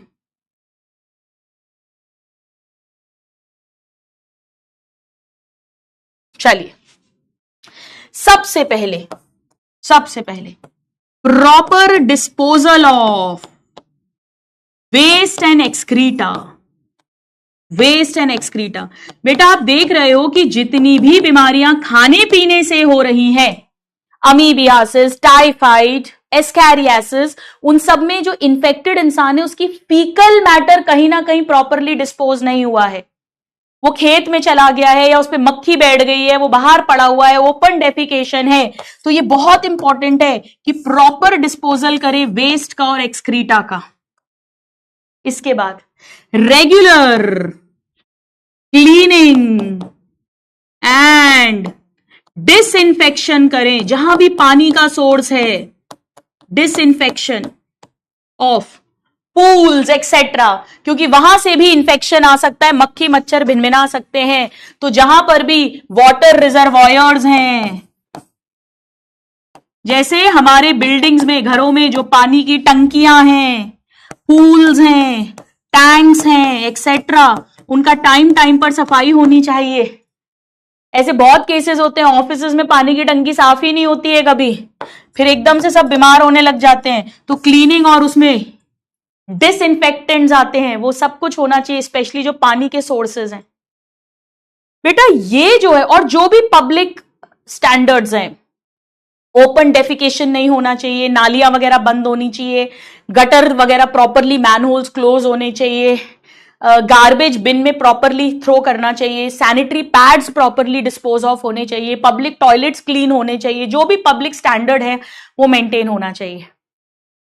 ये सब पर्टिकुलरली कब जरूरी है? जब हम खाने पीने वाली बीमारी की बात कर रहे हैं, तब ये सब है। हाँ, अगर वो हवा से होती है, जैसे निमोनिया, कॉमन कोल्ड, तो क्या ये सब करके फायदा होगा? नहीं, इससे बचाव नहीं होगा, तब हमें कुछ और बचाव करना पड़ेगा। लिखो इतना, लिखिए इतना, लिखिए। तो ये सब कुछ कब होगा? जब disease transmitted through contaminated food and water. तो ये मेजर्स बहुत ज्यादा जरूरी हो जाएंगे फूड और वाटर के थ्रू। और इसके एग्जाम्पल्स कौन कौन से हैं बेटा? 3 अपन ने पढ़े हैं। टाइफाइड खाने पीने से होता है, अमीबियासिस आज पढ़ाया है, जो मुझे फूड पॉइजनिंग हुई थी, अमीबियासिस, और एस्कैरियासिस। एनसीईआरटी की लाइंस हैं तीनों। हो गया? जल्दी से नोट करो, फिर आगे बढ़ते हैं।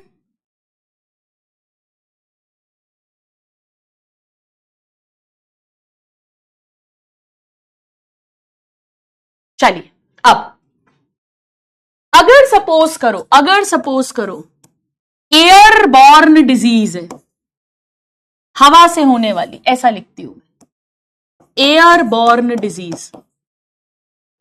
कौन कौन सी पढ़ी है बेटा एयरबॉर्न डिजीज? बताओ।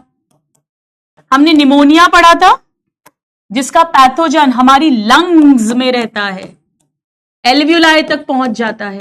कॉमन कोल्ड जिसका पैथोजन हमारी नोज और अपर रेस्पिरेटरी ट्रैक्ट में रहता है। तो यहां पर हमें क्या क्या करना पड़ेगा, यहां पर आपको in addition to step 1 and 2 वो पर्सनल और पब्लिक हाइजीन तो करनी है अपने को, प्लस साथ में क्या करना है, avoid contact with infected person और हिज बिलोंगिंग्स। भाई कोविड में क्या करते थे, यही तो करते थे, उसको आइसोलेट कर देते थे, उसके जो भी सामान है, क्योंकि जब वो बोलेगा, छींकेगा, खांसेगा, बात करेगा, सांस छोड़ेगा, तो जो पेन है, पेंसिल है, कॉपी है, डोर हैंडल है, उन सब पर वो कीटाणु वो जा सकते हैं, पैथोजेंस। तो उस इन्फेक्टेड पर्सन से डायरेक्ट कांटेक्ट भी ना करें, avoid contact with infected person और उसकी बिलोंगिंग्स। एनसीईआरटी में नहीं दिया, मतलब आप मास्क पहनिए, वेयर मास्क, ठीक है। चल, अब अगर मान लो कि वो बीमारियां मच्छरों से फैलती हैं, तो मास्क पहनने से कुछ नहीं होगा, वो एनाफिलीज, क्यूलिक्स, एडीज कहीं भी काट सकती है। फिर आपको कुछ और तरीके से पर्सनल और पब्लिक हाइजीन तो हर जगह मेंटेन करनी ही करनी है बेटा, उसके अलावा फिर क्या करेंगे उसकी बात अपन करेंगे। नाउ डिजीजेस ट्रांसमिटेड थ्रू, बहुत इजी है, इसमें कुछ भी नहीं रटना, अगर अपन समझ कर पढ़ रहे हैं। Disease transmitted through mosquito vectors,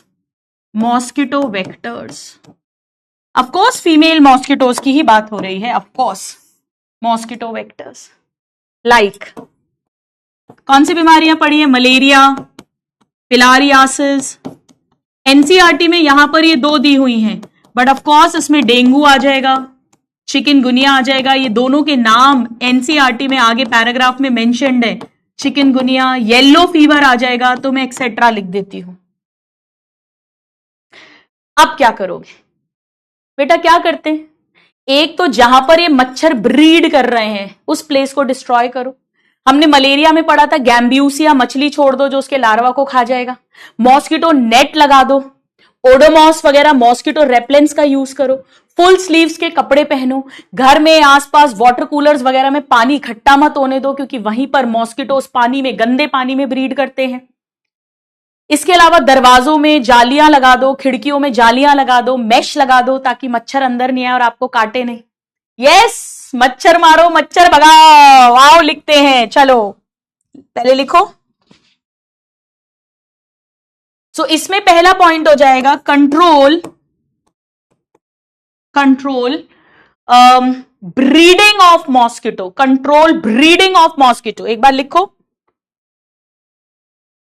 control करो या पूरी तरह से मार दो, कंट्रोल और eliminate vectors and their breeding places. वो आता है ना वो रैकेट, चट चट चट चट, बढ़िया मच्छरनी के साथ मच्छर भी उसमें वो जो है शहीद हो रहे हैं, वो एक अलग बात है, ठीक है ना। सो ब्रीडिंग प्लेसेस, तो या तो डायरेक्ट आप मच्छरनी को ही मार रहे हो, ऑफकोर्स मच्छर भी मरेंगे, आप ऐसे पूछ नहीं सकते हाँ भाई आईडी कार्ड दिखाओ, मिस्टर हो कि मिसेस हो। तो कंट्रोल या एलिमिनेट कर दो आप वेक्टर को और या उसकी उस जगह को। चल लिखो जल्दी से, क्विकली, नहीं अभी का एंड, अभी तो 7:24 ही हुआ है बेटा, इतने दिन बाद तो पढ़ रहे। नाउ अवॉइड, पानी मत ठहरने दो, अवॉइड वाटर स्टैग्नेशन, ठहरे हुए पानी में मच्छर ब्रीड करते हैं। Avoid water stagnation in and around residential areas. ये बोर्ड्स में भी आ सकता है क्वेश्चन प्रिवेंशन के ऊपर। जो रेजिडेंशियल एरियाज हैं जहां लोग रहते हैं वहां पर पानी को इकट्ठा मत होने दीजिए। घरों में वाटर कूलर की रेगुलर क्लीनिंग करो भाई, गर्मियां खत्म हो गई तो वाटर कूलर को अच्छे से साफ करो, पूरा पानी सुखा वुखा कर फिर उसको रखो। Regular cleaning of home water coolers, बिल्कुल इजी है, ये सब कुछ बहुत इजी है, बहुत सिंपल है। देन मॉस्किटो नेट यूज करो, use of mosquito nets, mosquito repellents, मच्छर भगाओ, cleaning of water coolers, use of mosquito nets, repellents, then use of gambusia fish, याद है ना गैम्ब्यूसिया मछली छोड़ देते हैं, ये उसके लार्वा को किल कर देती है, किल लार्वा ऑफ मॉस्किटो। जब लार्वा ही मर जाएगा तो अडल्ट नहीं बनेगी मच्छरनी और बीमारियां नहीं होंगी। याद है ना सबको ये?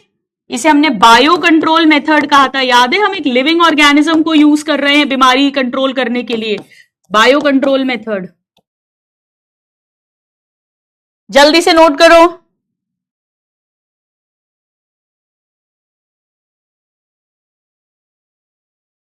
देन लिख लिया? कितने लोगों ने लिख लिया बताइए? बिल्कुल इजी इजी से पॉइंट्स है, कोई ज्यादा बड़ी बात नहीं है, रटने की जरूरत नहीं है, बस एक बार पढ़ भी लोगे तो ऑप्शंस में से आंसर ढूंढ लोगे आप। स्प्रेइंग ऑफ इंसेक्टिसाइड, जैसे डीडीटी है, इंसेक्ट्स को मारने वाली कीटनाशक दवा, spraying of insecticides in drainage areas, जहां पे ड्रेनेज होता है, मच्छर वच्छर बहुत वहां पे ब्रीड करते हैं, या जो डिचेस हैं, गड्ढे वगैरह हैं, वहां पर इंसेक्टिसाइड्स की छिड़काव कर दो, इंसेक्टिसाइड्स। दरवाजे और खिड़कियों में जाली लगा दो, doors and windows provided with mesh, उससे क्या होगा? मच्छर अंदर आएंगे ही नहीं। To prevent mosquito entry, to prevent mosquito entry, कितना इजी तो है, बताओ इसमें कहां कुछ मुश्किल है? मॉस्किटो एंट्री बिल्कुल सिंपल है। Doors and this mesh, mesh wires मतलब मैश, जाली लगा दो, मैश वायर्स। लिख लो जल्दी से।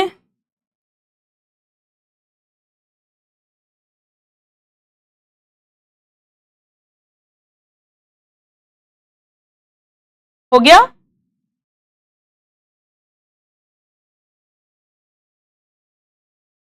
अब अगर कोई पूछे कि इसमें से मोस्ट इंपॉर्टेंट मेजर क्या है, मोस्ट इंपॉर्टेंट बोलो, तो क्या कहोगे? मोस्ट इंपॉर्टेंट ये है बेटा, मोस्ट इंपॉर्टेंट दिस, एनसीईआरटी में लिखा है this is most important measure. इस वाली कैटेगरी में ये सबसे इंपॉर्टेंट है। भाई आप मच्छर को ही मार दो, या उसकी जो जगह है जहां पर वो ब्रीड कर रहा है, फल फूल रहा है, बड़ा हो रहा है, उसे मार दो।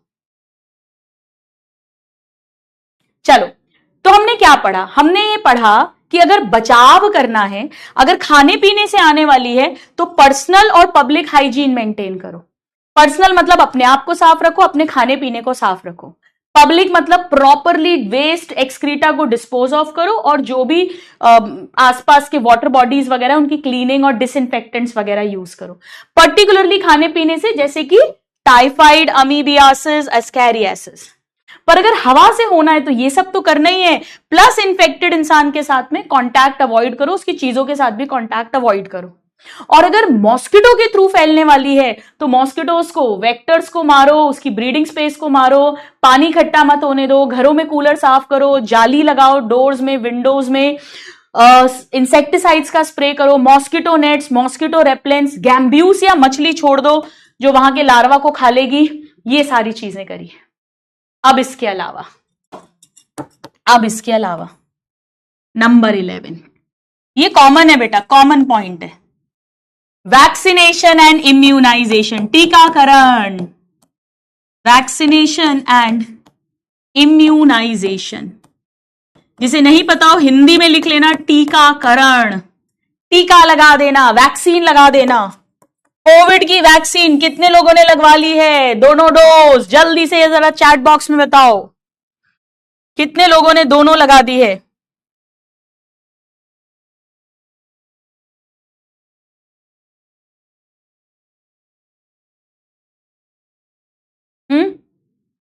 पोलियो की दोनों दोनों वैक्सीन।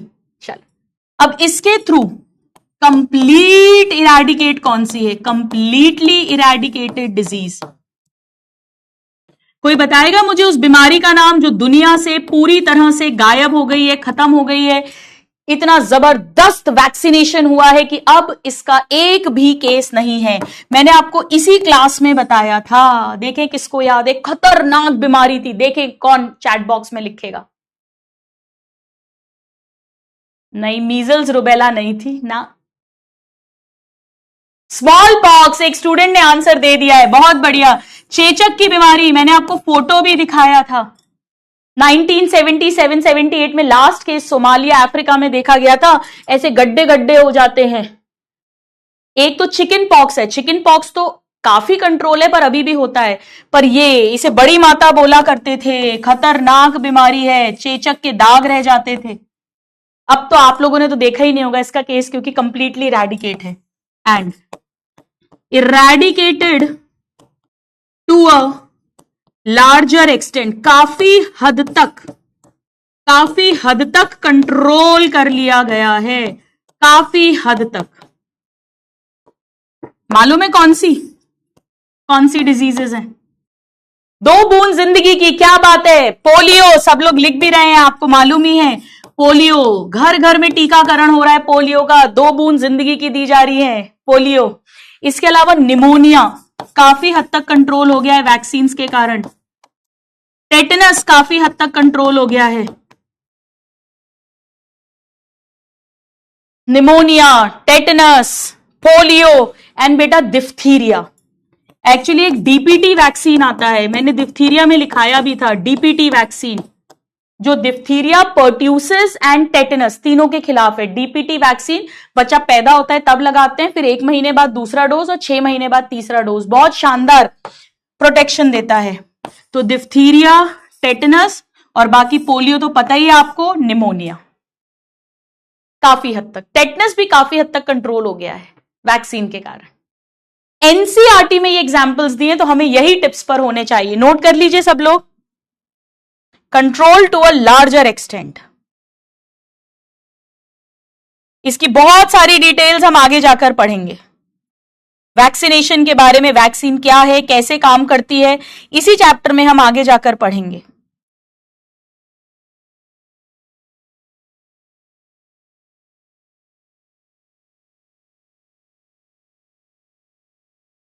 Done everybody? नोटेड? चल आ जाओ, एक बार एनसीईआरटी निकालो अपनी। एनसीईआरटी निकालिए। ये पूरा अब आप लोग घर पर मार्क करना, ठीक है? ये सब मैंने आपको पूरा पढ़ा दिया है। मैं इसे भी यहां ले जाती हूं। ये पूरा पैराग्राफ हमने एक एक वर्ड पढ़ लिया है, एक एक वर्ड, ठीक है? चलिए, ये सब हो गया है, ऑल डन। ये लेटर, ये बाद में पढ़ाऊंगी लेटर ऑन। चलो, तो यहां पर हमें सारी इंफेक्शियस डिजीजेस पढ़ ली, उनके प्रिवेंशन भी पढ़ लिए, सिवाय एक के जो अब हम स्टार्ट करने वाले हैं। हेडिंग लिखिएगा please, AIDS. Please put the heading AIDS. ये कहां से आ गया? ये भी नेक्स्ट क्लास में, लेटर। आज हम पढ़ेंगे एड्स, स्टार्ट करेंगे हम एड्स। अभी टाइम है यार, अभी टाइम है। थोड़ा सा छोटा सा पढ़ लो बस, फिर बाकी नेक्स्ट क्लास में पढ़ा दूंगी। कितना टाइम हुआ है अभी? 7:34 हुआ है। आपकी क्लास तो 8 बजे तक है बेटा। इतनी जल्दी कैसे छोड़ दूं मैं, बताओ?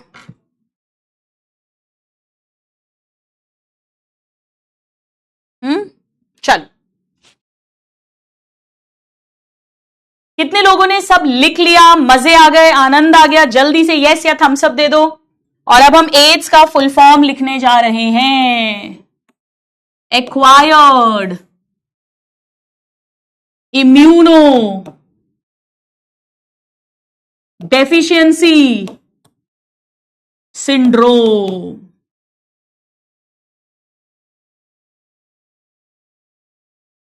Acquired immuno deficiency syndrome.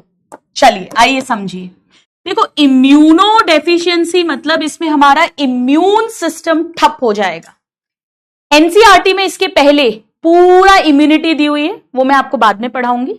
Immune system हमारा ठप हो जाएगा, इम्यून सिस्टम डेफिशिएंट हो जाएगा। और ये बीमारी एक्वायर्ड है। एक्वायर्ड मतलब हम जन्म के बाद एक्वायर करेंगे। हालांकि बेटा ये मां से बच्चे में आ सकती है। मान लो एक मदर है जिसे एड्स है, वो प्रेग्नेंट हो गई, ये जो वायरस है इसका वो प्लेसेंटा को क्रॉस कर सकता है। उसने प्लेसेंटा को क्रॉस किया, वो फीटस में चला गया, फीटस को भी एड्स हो गया, यानी वो बच्चा जन्म से ही एड्स का पेशेंट है। और जो बीमारी जन्म जाते उसे कंजीनाइटल कहते हैं। पर फिर भी हम इसे एक्वायर्ड क्यों कह रहे हैं? क्योंकि मोस्टली आफ्टर बर्थ होती है। कैसे कैसे वो हम सीखेंगे। सेक्सुअल ट्रांसमिशन भी होता है, ब्लड अगर एड्स वाले का चढ़ जाए किसी नॉर्मल इंसान को तो भी ये ब्लड में आ जाता है, सिरिंज के थ्रू आ जाएगा, ब्लड के थ्रू, मैं सिखाऊंगी। पर हां, आप कंफ्यूज मत होना कि मैम ये मां से बच्चे में आ रहा है तो उस बच्चे के लिए तो जन्म जाते हैं, बाय बर्थ है, कंजेनाइटल है। आप सही कह रहे हो, बट ओवरऑल इसे एक्वायर्ड मानते हैं।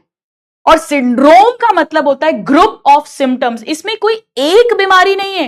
एक्चुअली एड्स में बेटा क्या होता है, एक शॉर्ट में अगर समझा दूं, इम्यून सिस्टम ठप हो जाता है।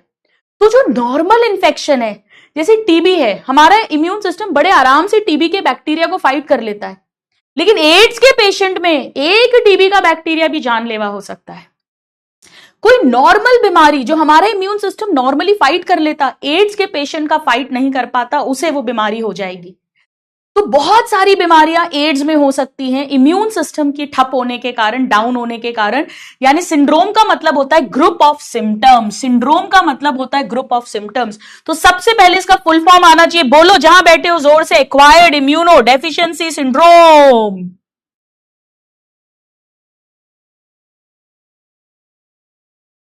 सो सिंड्रोम का मतलब है group of symptoms, group of symptoms, group of symptoms. लिखिए प्लीज मेरे साथ, group of symptoms. Immuno deficiency का मतलब है इम्यून सिस्टम डेफिशिएंसी। हमारा इम्यून सिस्टम ठप हो जाएगा, इम्यून सिस्टम डेफिशिएंसी। और एक्वायर्ड का मतलब है, एक्वायर्ड का मतलब है एक्वायर्ड ड्यूरिंग लाइफ टाइम, पैदा होने के बाद, अपने जीवन काल में। Not congenital disease. हालांकि उस बच्चे के लिए कंजेनाइटल है जिसे अपनी मां से प्रेगनेंसी में ही हो गई है, बट मोटी मोटी अगर हम बात करें तो कंजेनाइटल नहीं है। नाउ इसका पैथोजन कौन है? एड्स तो बीमारी का नाम है, डिजीज किससे होगी? आप सबको पता है, HIV। ये एक वायरल डिसऑर्डर है। आओ इसका पूरा नाम लिखते हैं। ह्यूमंस में बीमारी होगी, इम्यून सिस्टम को ठप करेगा, so human immuno deficiency virus.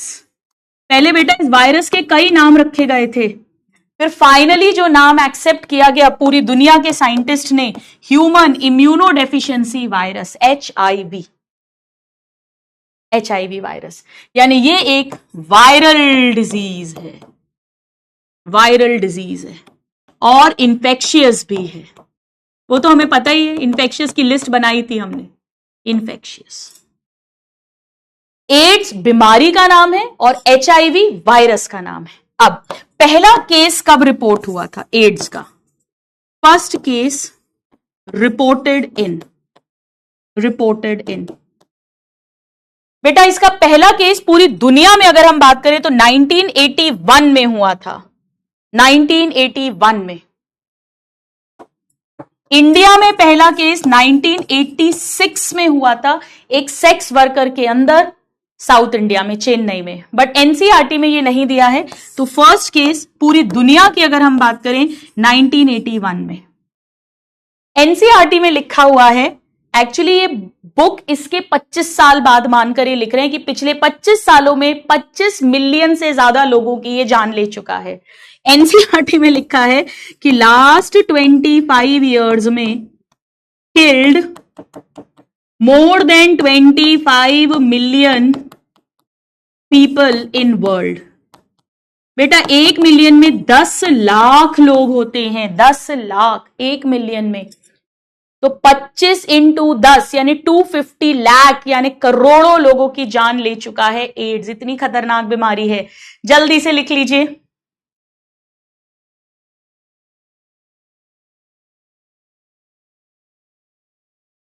हो गया? यस, 1986 में इंडिया में हुआ था। आप लोग गूगल मत करना, इतना टाइम बर्बाद अपने को नहीं करना है। चल अब आ जाओ हम बात करते हैं कि एचआईवी वायरस कैसा वायरस है। एचआईवी बेटा, एचआईवी एक रेट्रो वायरस है। रेट्रो वायरस उसे बोलते हैं जिसका जेनेटिक मटेरियल आरएनए होता है। RNA genome. आपको याद है 11th क्लास बायोलॉजिकल क्लासिफिकेशन में पढ़ते हैं कि वायरस में या तो डीएनए होता है या तो आरएनए होता है। इसमें आरएनए है जेनेटिक मटेरियल। आरएनए है इसका जेनेटिक मटेरियल। और बेटा ये एक एनवेलप्ड वायरस है। एनवेलप्ड वायरस अभी सिखाती हूं, अब भी बताती हूं आपको इसका मतलब। अगर आपको 11th क्लास, कितने स्टूडेंट्स को याद है, वायरस के अंदर दो चीजें होती हैं। एक प्रोटीन का डब्बा होता है, गिफ्ट बॉक्स समझ लो, और उसके अंदर जेनेटिक मटेरियल होता है, या तो आरएनए और डीएनए। तो इसमें भी प्रोटीन का कोट होगा और इसमें भी आरएनए है जेनेटिक मटेरियल। हर वायरस के अंदर प्रोटीन का कोट और जेनेटिक मटेरियल उसके अंदर होता ही होता है। पर कुछ वायरसेस में प्रोटीन कोट के चारों तरफ भी एक एनवेलप होता है और कुछ में नहीं होता है। इसमें है। चलो आओ समझते हैं। आओ इसके प्रोटीन कोट बनाती हूं मैं इसके प्रोटीन कोट बनाती हूं। इसके अंदर 2 प्रोटीन कोट्स होते हैं बेटा, 2 प्रोटीन कोट्स होते हैं, एक भी नहीं 2। बड़ा खतरनाक चोर है ये, सब कुछ डबल लेकर आएगा, खुराफाती चोर है ये। जी हाँ, ये है इसके प्रोटीन कोट्स। और इसके अंदर आरएनए के भी 2 मॉलिक्यूल्स होते हैं। बेटा आपको पता है डीएनए ज्यादातर डबल स्ट्रैंडेड होता है और आरएनए मोस्टली सिंगल स्ट्रैंडेड होता है। कितने स्टूडेंट्स को यह बात पता है, आपने बॉटनी में भी पढ़ी होगी। तो इसमें सिंगल स्ट्रैंडेड आरएनए के 2 मॉलिक्यूल्स हैं। ये डबल स्ट्रैंडेड नहीं है, साथ में जुड़ नहीं गए, अलग अलग है। ठीक है, मैंने क्या कहा, आओ मैं लिखती हूं। मैंने कहा कि इसके पास 2 सिंगल स्ट्रैंडेड आरएनए मॉलिक्यूल्स हैं। 2 आरएनए हैं और दोनों सिंगल स्ट्रैंडेड हैं। आरएनए है 2 हैं और एक स्ट्रैंड का बना है। और ये इसका प्रोटीन कोट है बेटा, ये है प्रोटीन कोट। हर वायरस के अंदर प्रोटीन कोट या कैप्सिड होता है। इसके अंदर 2 हैं, सब कुछ 2 है, आरएनए भी 2 है, प्रोटीन कोट भी 2 है। ये बड़ा खुराफाती है, इसीलिए हर चीज 2 रखेगा, 2।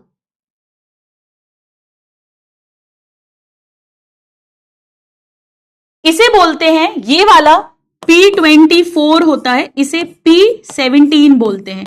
आप इतना नहीं भी याद रखोगे चलेगा, आपको तो ये पता होना चाहिए कि प्रोटीन के कोट हैं, आरएनए मॉलिक्यूल्स हैं जो 2 हैं, सिंगल स्ट्रैंडेड हैं, 2 हैं सिंगल स्ट्रैंडेड हैं।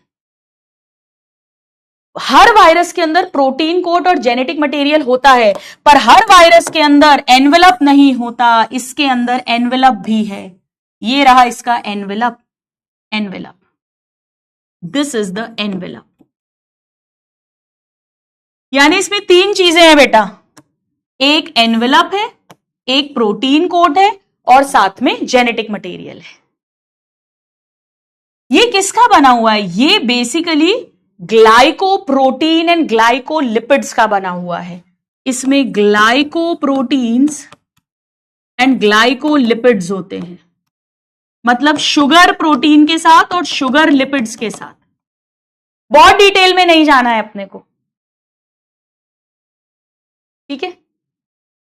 कुछ इस तरीके से, ऐसे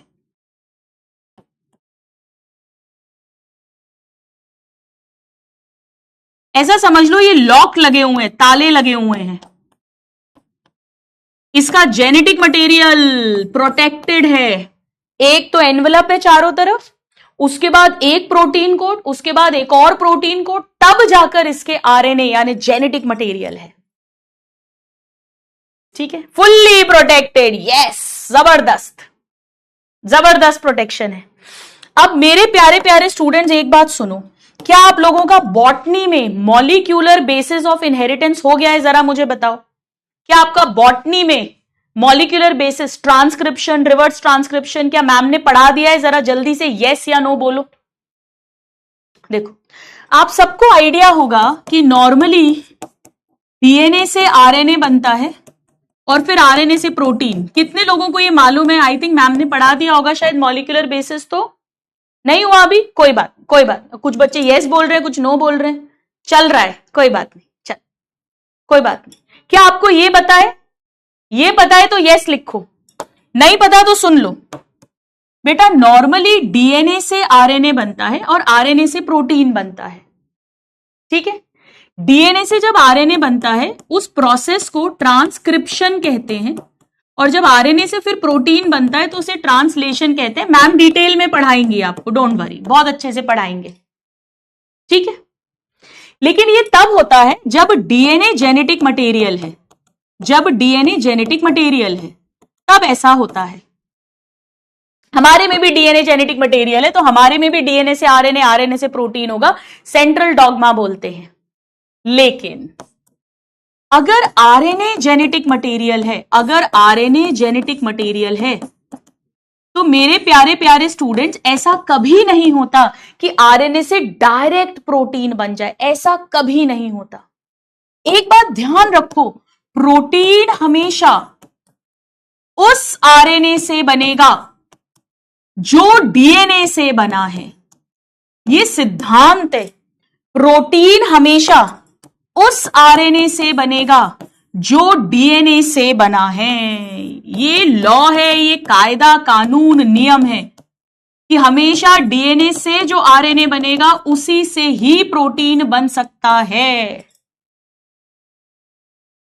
तो बेटा होता क्या है, जिनके अंदर आरएनए जेनेटिक मटेरियल है वो सीधे सीधे प्रोटीन नहीं बना सकते, तो वो पहले अपने आरएनए से डीएनए बनाते हैं और फिर उस डीएनए से आरएनए और प्रोटीन बनता है। इस बात को कोई नहीं टाल सकता, ये तो होती ही होती है जो ऊपर हो रही है। अब देखो, जब डीएनए से आरएनए बन रहा है उसे ट्रांसक्रिप्शन कह रहे हो, तो जब आरएनए से डीएनए बनेगा, उल्टी गंगा बहेगी, तो उसे रिवर्स ट्रांसक्रिप्शन कहेंगे। रिवर्स ट्रांसक्रिप्शन, ट्रांसक्रिप्शन का उल्टा। ट्रांसक्रिप्शन मतलब डीएनए से आरएनए बनना। डिटेल में मैम सिखाएंगी आपको कि कैसे डीएनए से आरएनए बनता है, पर यहां कहानी उल्टी हो जाएगी, यहां आरएनए से डीएनए बनेगा और इसके लिए एक एंजाइम लगता है, उसका नाम भी बड़ा आसान है, रिवर्स ट्रांसक्रिप्टेज एंजाइम। भाई रिवर्स ट्रांसक्रिप्शन करना है तो एंजाइम का नाम हो गया reverse transcriptase enzyme. So easy, ठीक है, इतना समझ आया। प्रोटीन बनाना ही तो उद्देश्य है, क्योंकि प्रोटीन के कारण ही सो असर दिखेगा, कैरेक्टर एक्सप्रेस होगा। भाई हमारी आंखों का कलर है, पिगमेंट बनाना है, पिगमेंट क्या है? एक प्रोटीन है। कैसे बनेगा? आरएनए से। आरएनए कैसे बनेगा? डीएनए से। पर यहां आरएनए जेनेटिक मटेरियल है, उससे डायरेक्ट प्रोटीन नहीं बन सकता। कहानी तो यही फॉलो होगी। तो उस आरएनए से पहले डीएनए उल्टी गंगा बहाएंगे, रिवर्स ट्रांसक्रिप्शन करेंगे, फिर उस डीएनए से आरएनए और आरएनए से प्रोटीन बनाएंगे। मैं इससे ज्यादा डिटेल अभी नहीं बताऊंगी, मैम पढ़ाएंगे मस्त तरीके से। मैम पढ़ा चुकी है, चलो बहुत बढ़िया। तो यहां पर जो एचआईवी वायरस है उसके पास आरएनए जेनेटिक मटेरियल है, उसे फ्यूचर में अगर प्रोटीन बनाना है तो उसको ये एंजाइम की जरूरत पड़ेगी। तो ये चोर बड़ा शातिर है, ये अपने साथ ही आरएनए के साथ ही एंजाइम भी रखता है, तभी तो इस आरएनए से डीएनए बनाएगा with reverse transcriptase enzyme, with reverse transcriptase enzyme. दोनों आरएनए मॉलिक्यूल हैं, अलग अलग सेपरेट सिंगल सिंगल स्ट्रैंड, और दोनों का अपना अपना रिवर्स ट्रांसक्रिप्टेज एंजाइम है। आ गए मजे? चलिए कोई बात नहीं, आप 1.0 से हो तो अच्छा, 2.0 में मेरे से जूलॉजी पढ़ रहे हो ऐसा कोई नहीं, कहीं से भी हो, किसी भी टीचर ने, मैम ने पढ़ाया, सर ने पढ़ाया, जिनने भी पढ़ाया, सब शानदार है। पीडब्ल्यू के टीचर्स हो चाहे दूसरे इंस्टीट्यूट के टीचर्स हो, जिन भी टीचर्स को इतना प्यार मिल रहा है बच्चों का, इसका मतलब है वो सब शानदार है, सब। बस आपके दिल के तार जिससे जुड़ जाए, आपकी फ्रीक्वेंसी जिससे जुड़ जाए, आपको जिनसे पढ़ने में मजा आ जाए, वो बात है। सारे शानदार है, सारे टीचर्स ओपी। मैं तो कहती हूं हर टीचर ओपी है, ठीक है। कभी बेटा अगर आप मेरे स्टूडेंट हो, अगर रियल में मुझे गुरु मां मानते हो, कभी किसी टीचर के लिए एक अपशब्द क्या, एक विचार तक गलत नहीं आना चाहिए। हर टीचर जी जान लगा देते हैं आपको पढ़ाने के लिए। चलिए आ गए मजे? तो एचआईवी जो है ये रेट्रो वायरस है, रेट्रो उल्टा काम हो रहा है, क्योंकि इसमें आरएनए जेनेटिक मटेरियल है, और हर वायरस की तरह इसमें जेनेटिक मटेरियल है, प्रोटीन कोट है, लेकिन साथ में इसमें एनवेलप भी है, ठीक है। GP41, GP120 इतना डिटेल आपसे पूछते नहीं है, लिखो एक बार। चल आज इस चोर की इतनी ही बात बताऊंगी कि ये चोर उल्टी बुद्धि का है, उल्टा जेनेटिक मटेरियल है, आरएनए जेनेटिक मटेरियल है, चोर है खुद, तो अपनी सुरक्षा भी करना चाहता है, तो एक की जगह दो दो जेनेटिक मटेरियल है, एक नहीं दो दो रिवर्स ट्रांसक्रिप्टेज एंजाइम है, एक नहीं दो दो प्रोटीन के कोट हैं, साथ में एनवेलप भी है। कितना खतरनाक चोर है, कितना दिमाग लगाया है, कितनी प्रोटेक्शन करी है अपनी, और देखेंगे कि कैसे घुसकर इंसान की बैंड बजाएगा ये। कल ही देख लेंगे अपन, ठीक है। चलो आ जाओ फटाफट से कुछ क्वेश्चंस करते हैं। आप लोग अपनी कॉपीज बंद कर सकते हो बेटा। ये रहा आपके लिए पहला क्वेश्चन। मजे आ रहे हैं जूलॉजी पढ़ने में? कितने स्टूडेंट्स हैं जिन्हें साथ साथ में याद भी हो रहा है? करिए, ट्राई करिए। कौन सी बीमारी है ये? हाथियों जैसा पांव, ये तो मेरे स्टूडेंट्स यूं ही बता देंगे, हाथी पांव फिलारियासिस। वुकरेरिया बैनक्रॉफ्टाई, वुकरेरिया मलाई से होता है, राउंड वर्म है, फीमेल क्यूलिक्स मॉस्किटो की बाइट से होता है, lymphatics slowly developing, chronic infection, lower limbs का, जेनाइटल ऑर्गन्स का। 79% अजीम, जमीर, राज, अमन, बहुत बढ़िया बेटा, बहुत बढ़िया। चलिए नेक्स्ट क्वेश्चन आपके लिए, ये लीजिए, करिए। वेल डन खुशी, बहुत बढ़िया, बिल्कुल सही आंसर है। Tabassum, Sumit, Anjali, very good. Tausiya, well done, well done. करो करो, next question try. Entamoeba histolytica, भले ही एंट अमीबा है पर करता है अमीबियासिस, वही जो मुझे हुआ था पानी की टिक्की खाने के बाद में, यानी कॉन्स्टिपेशन, एब्डोमिनल पेन, क्रैम्प्स और डिसेंट्री बोलते हैं, यानी stools mixed with mucus and blood clot. So easy, खाने पीने से आएगा, लार्ज इंटेस्टीन का है, प्रोटोजोआ। 70-80%, चलो इसको 80 मान लेते हैं। जया, राज, युक्ता, अमन, अजीम, सार्थक, बहुत बढ़िया। चलो करो ट्राई, रटना नहीं है। अगर एक प्रैक्टिसिंग डॉक्टर से ह्यूमन हेल्थ एंड डिजीज पढ़ रहे हो और आपको रटना पड़े यार, तो लानत है। ऐसे कैसे रटना पड़ेगा? हल्का फुल्का कंफ्यूजन जो है वो थोड़े ध्यान रखने पड़ेंगे, बाकी तो आपको याद करवा दूंगी, रटवा दूंगी। चलो, इंटरनल ब्लीडिंग हो रही है, एनीमिया हो रहा है, उसके कारण बुखार बुखार तो आता ही है, मसल भी ठीक है, पर भाई इंटेस्टिनल पैसेज ब्लॉक कर दिया। वही स्पेगेटी, एस्कैरिस लुम्ब्रिकॉइडस, राउंड वर्म से होने वाली डिजीज। 89%, ये हुई कोई बात। वरद, सुजल, जया, असीम, अमन, राज, अंशुमन, बहुत बढ़िया बेटा, वेल डन। नेक्स्ट क्वेश्चन, क्या बात है, बहुत बढ़िया। Iqra, Binita, very good very good. Tanvi, Parul, Khanika, Bhavna, Rifat, बहुत बढ़िया। 12 के साथ सिलेक्ट होना है, बिल्कुल ढीला कोई स्टूडेंट नहीं पड़ेगा, कोई नहीं सोचेगा मुझे ड्रॉप लेना है, अपन अभी भी कर सकते हैं। बैकलॉग्स हैं, थोड़े थोड़े थोड़े थोड़े क्लियर करेंगे, घबराना नहीं है, डरना नहीं है, 12 के साथ पार करेंगे।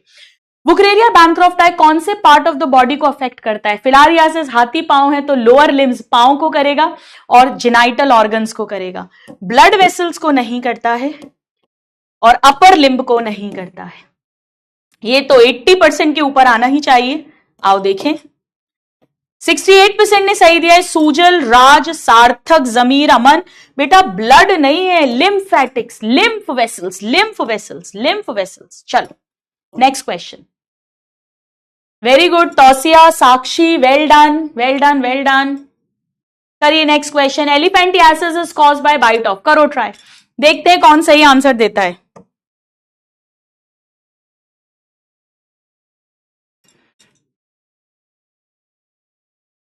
हाथी के काटने से नहीं होता, मेल मच्छर तो हमें कभी काटता ही नहीं है।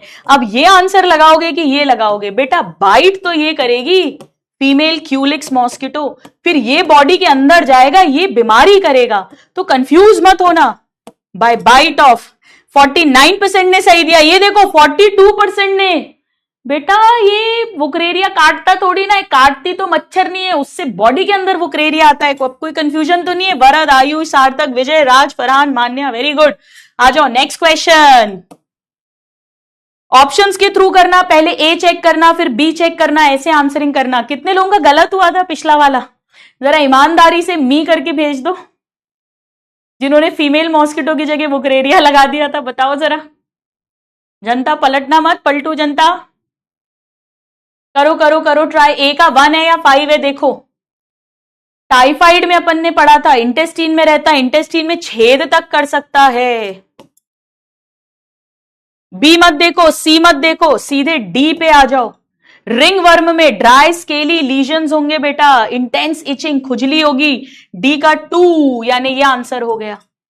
निमोनिया में एल्विलाई फिल्ड विद फ्लूइड है, फिलारियासिस में क्रॉनिक इन्फ्लेमेशन है और मलेरिया में चिल्स एंड फीवर है। पर हमारे को 2 मैचिंग करके आंसर आ गया, 2 मैचिंग करके। आओ देखें कितनों ने सही किया है। 70%, Prateek, Sarthak, Aman, Meet, Naureen, very good very good. चलो नेक्स्ट क्वेश्चन, आओ करो ट्राई सब लोग। PYQ है, आया हुआ क्वेश्चन है।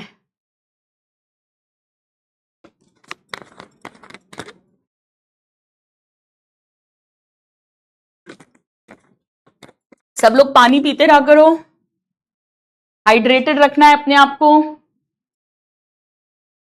बारिश वारिश हो रही है या नहीं आप लोगों के यहां? देखो यहां पे डिजीज दी है, पैथोजन दिया है और मोड ऑफ इन्फेक्शन। टाइफाइड इससे होता है पर खाने पीने से आता है, ये बिल्कुल करेक्ट है।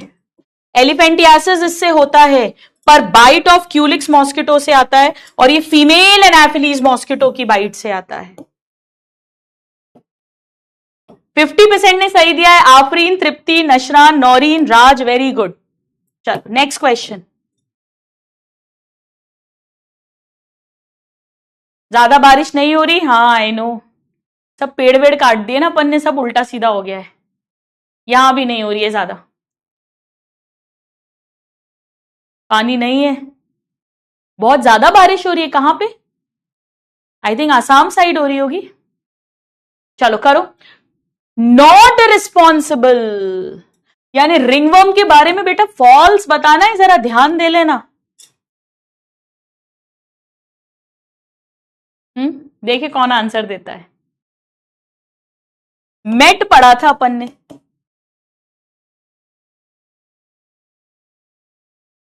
माइक्रोस्पोरम था, मेगा नहीं। देखते हैं कितने बच्चों ने 4 आंसर दिया है। ये देखो 47%, ये देखो 47% ने, बेटा माइक्रो है, मेगा नहीं। एक ताली मेरे लिए बजा दो जरा फटाफट से, आप लोगों को उल्लू बना दिया मैंने। Varad, Afreen, Vedansh, Raj, Anjali, Devika, Lavanya, Mahesh, Vaibhav, very good very good very good. चलो आ जाओ नेक्स्ट क्वेश्चन। सोनीपत में हेवी रेनफॉल हो रहा है। चलो करो। रिंगवर्म के मेन सिम्टम्स क्या है? रिंगवर्म, दाद के, ड्राई स्केली लीजन होगा और उसमें खुजली खुजली खुजली, ऐसा नहीं है कीड़े कीड़े दिखने लग जाएंगे, नहीं। फीवर चिल्स मलेरिया में होता है। लोअर लिम्स का इन्फ्लेमेशन स्वेलिंग एलिफेंटियासिस में होती है, आती पांव में। 81%। वरद, मीत, सूजल, असीम, वेदांश, वेरी गुड। चलो नेक्स्ट क्वेश्चन, बस थोड़े से क्वेश्चन और, ठीक है? ज्यादा नहीं कराऊंगी पक्का, बस ये लास्ट क्वेश्चन कर लो, लास्ट। हीट एंड मॉइस्चर, थोड़ी सी गर्मी चाहिए, थोड़ी सी नमी चाहिए। ओ कुछ पोल में गड़बड़ हो गई, कोई बात नहीं, एक क्वेश्चन और कर ले, लास्ट, लास्ट पक्का, लास्ट पक्का, लास्ट वाला लास्ट। वो वैसा नहीं, वो मम्मी को बोला आधी रोटी देना तो वो थोड़ी सी तोड़ती है और बाकी पूरी दे देती है, मां का प्यार। तो ये असली वाला है, आधा मतलब आधा, लास्ट मतलब लास्ट। रेट्रोवायरस जो एड्स करता है उसमें जीनोम यानी जेनेटिक मटेरियल कैसा है? बेटा रेट्रो है, सब काम उल्टा करता है। Normally DNA is the genetic material, ये उल्टी खोपड़ी है तो RNA will be the genetic material. 80% ने सही दिया। राज, जया, वेदांश, आहद, फरहाद, वेरी गुड। आ जाओ, आपका लीडर बोर्ड दिखा देती हूं, वादा पूरा करूंगी। राज फर्स्ट है, फिर आफरीन, धर्मवीर, संचिता, जीवन, चैतन्य, आर्यन, रोहित, हिरकानी, मयंक, वेरी गुड। और जिसने चैट्स में करेक्ट आंसर दिया है बहुत बढ़िया, उन्हें भी। कल की क्लास में हम एड्स की कहानी को आगे बढ़ाएंगे और जाते जाते एक छोटा सा गाना सुना दूं आपको। आज मैं अभी आपकी क्लास के पहले रिकॉर्डिंग्स कर रही थी तो ये गाना बस मन में चल रहा था तो मैंने सोचा मैं आपके साथ में शेयर कर देती हूं, ठीक है? ये शाम मस्तानी मदहोश किए जाए, मुझे डोर कोई खींचे तेरी ओर लिए जाए, ये शाम मस्तानी। तो बिल्कुल मस्तानी शाम है, अपना डिनर करो, थोड़ा सा रेस्ट एंड रिलैक्स करो और इस मस्तानी रात का आनंद उठाओ और अपनी पढ़ाई करो, आज के लेक्चर को पूरा करो। कल की क्लास में मिलते हैं। मुझे ऐप पे बताना क्लास कैसी लगी, इतने दिन बाद लाइव मिलकर मुझे आनंद आ गया, मजे आ गए। Bye everybody, take care. और वो स्पेगेटी एस्कैरिस को याद मत करना। Bye bye, love you all, take care.